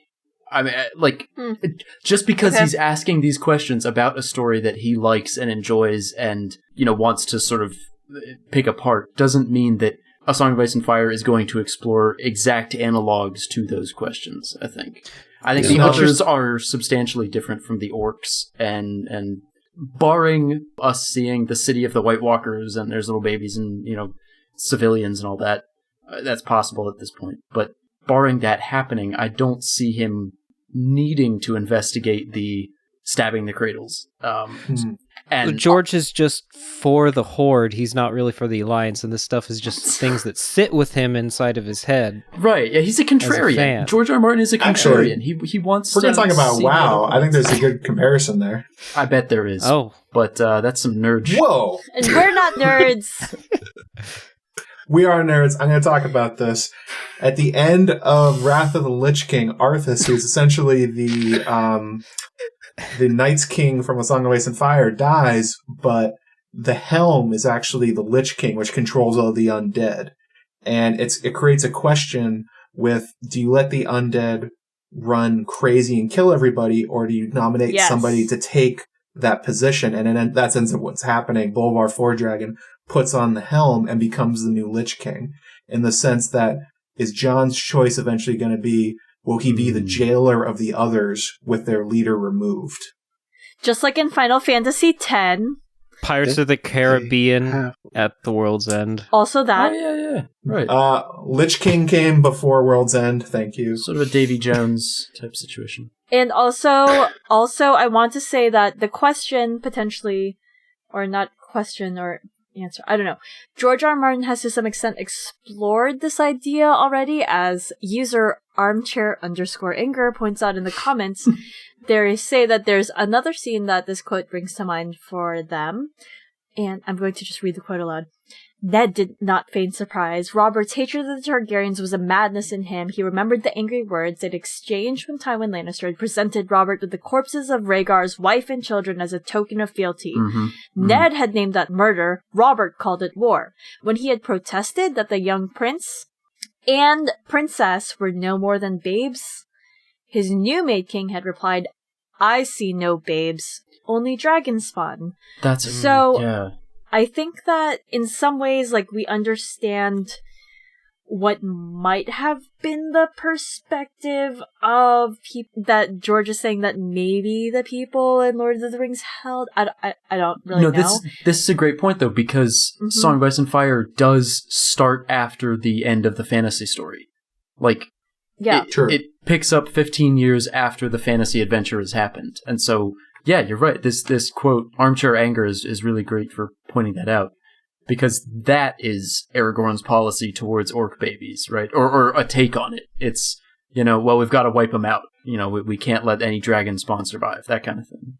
And I think that implicitly the story does, or the narrative seems to push us in a direction where we should be passing judgment on it. And we are forced to judge Robert for making that decision, especially as Ned takes that stand against killing Daenerys, and that Ned almost lost his entire friendship with Robert over the killing of the Targaryen children. And Jon's storyline does explicitly, where he reduces the otherdom of the wildlings. He is being trained to see people that he should see as his enemies with empathy. So that may be a sort of way that he ends up going. There's that, and then we also see it again with the children of the wildlings, and even Craster's own child, who may have been destined to become an other with Gilly's son. What's his life going to be now that he grows up and gets to not be an other? Right. And then this other boy, Gilly's being forced to raise, monster. Like, is he a monster? Are the others monsters just because of their origin? Or are do they deserve to live as well and have a chance? Ooh, can the others be redeemed? I guess, like, my take from this then would be that this question doesn't only need to be answered by looking at the White Walkers and the aftermath of the war with the White Walkers. The question... Sure. George is investigating this question throughout A Song of Ice and Fire. Yeah. It's baked into it. It's not just a specific scenario of stabbing White Walker babies, which is something that may or may not happen. We've seen civilizations go the other way. What the Valyrians did the Giscari is the opposite entirely, where they sowed their fields with salt to make sure they could grow nothing, and then they enslaved their civilization. That's the opposite of what you want. You've also got Cersei / Joffrey, I can't remember who does it in which medium now, and the beginning of A Clash of Kings. Killing with, Robert's bastards. Yeah, it's the same decision being made. You know, we talked about Rickard Karstark earlier also, right? I mean, he gets his revenge on the evil Lannisters. They're Lannisters, not people. Right, exactly. Brothers. So this dehumanizing of the it's the Tommen brothers. Yeah, the Tomo brothers. I guess that's sort of my take on it. Very, very thought-provoking discussion. Yeah. It's a big question. Can't wait to read about it in the Winds of Mississippi Roll. There you go. And we have a special announcement, everyone. The release date for the Winds of Winter is going to... And then you can insert the actual release date into this podcast when it comes out. How do you predict the date that far in the future? I'm just assuming we'll find out in the next few days. Green Sight, human sacrifice. Which does nothing, I contend. Placebo.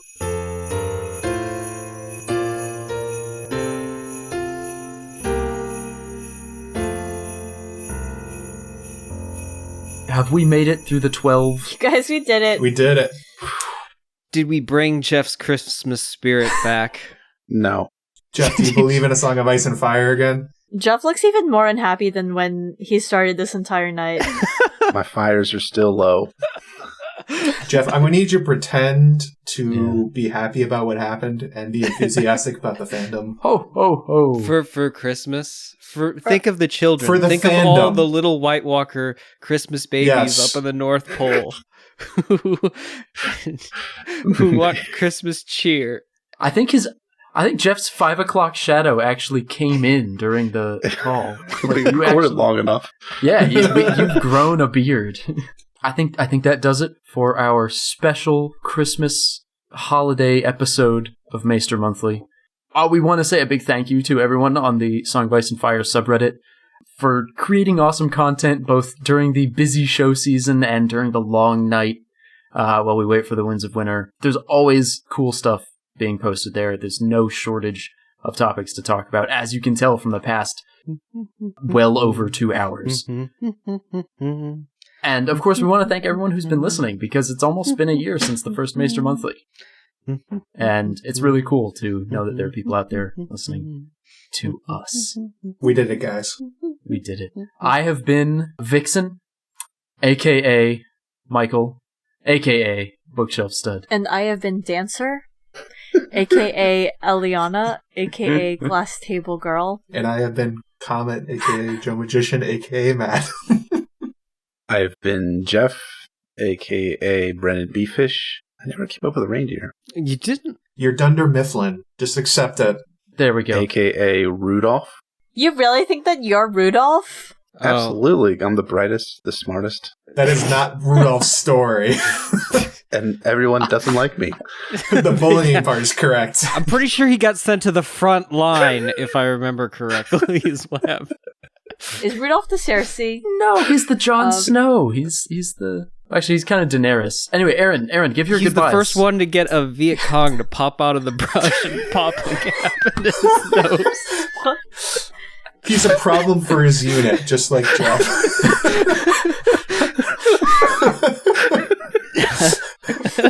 Rudolph would not have lasted 10 minutes in Vietnam, and I'm going to stand by that. Happy holidays. I have been AdmiralKird, a.k.a. Tough Voyaging, a.k.a. Blitzen, a.k.a. Aaron. Wait, I'm sorry, what was that second name? Where did that come from? Voyaging? Tough Voyaging. Where did that come Voyaging? from? Michael's Are you poem. Star Trek? Haviland Tough.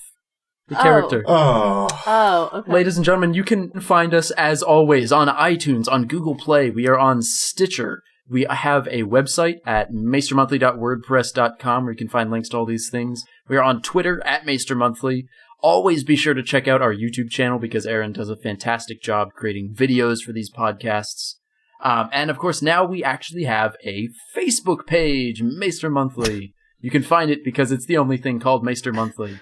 And of course, you can always find us on the Song of Ice and Fire subreddit.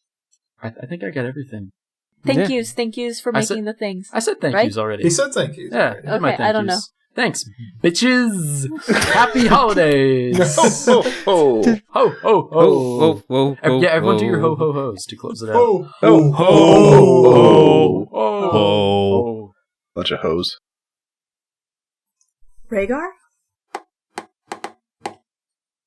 Do you want to make Jon Snowman? Come on, let's run away. I never see you anymore. I'm in the north and you're so far away. We met up at the tourney just a year ago. I miss your bright purple eyes. Do you want to make Jon Snowman? Doesn't have to be Jon Snowman. Let's run away, Eliana. Family vibe.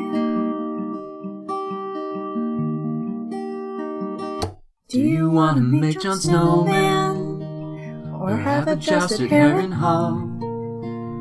I think some company is overdue, cause Benjen's even started talking about the wall. Hang in there, Benjen. It gets a little lonely in the Tower of Joy, just watching the hours tick by. Rhaegar, please, I know you're out there. People say your chest caved in. They say of courage, and I'm trying to. I'm waiting here for you, but I think this is the end. I gave birth and won't stop bleeding from this pregnancy. My favorite rose is blue.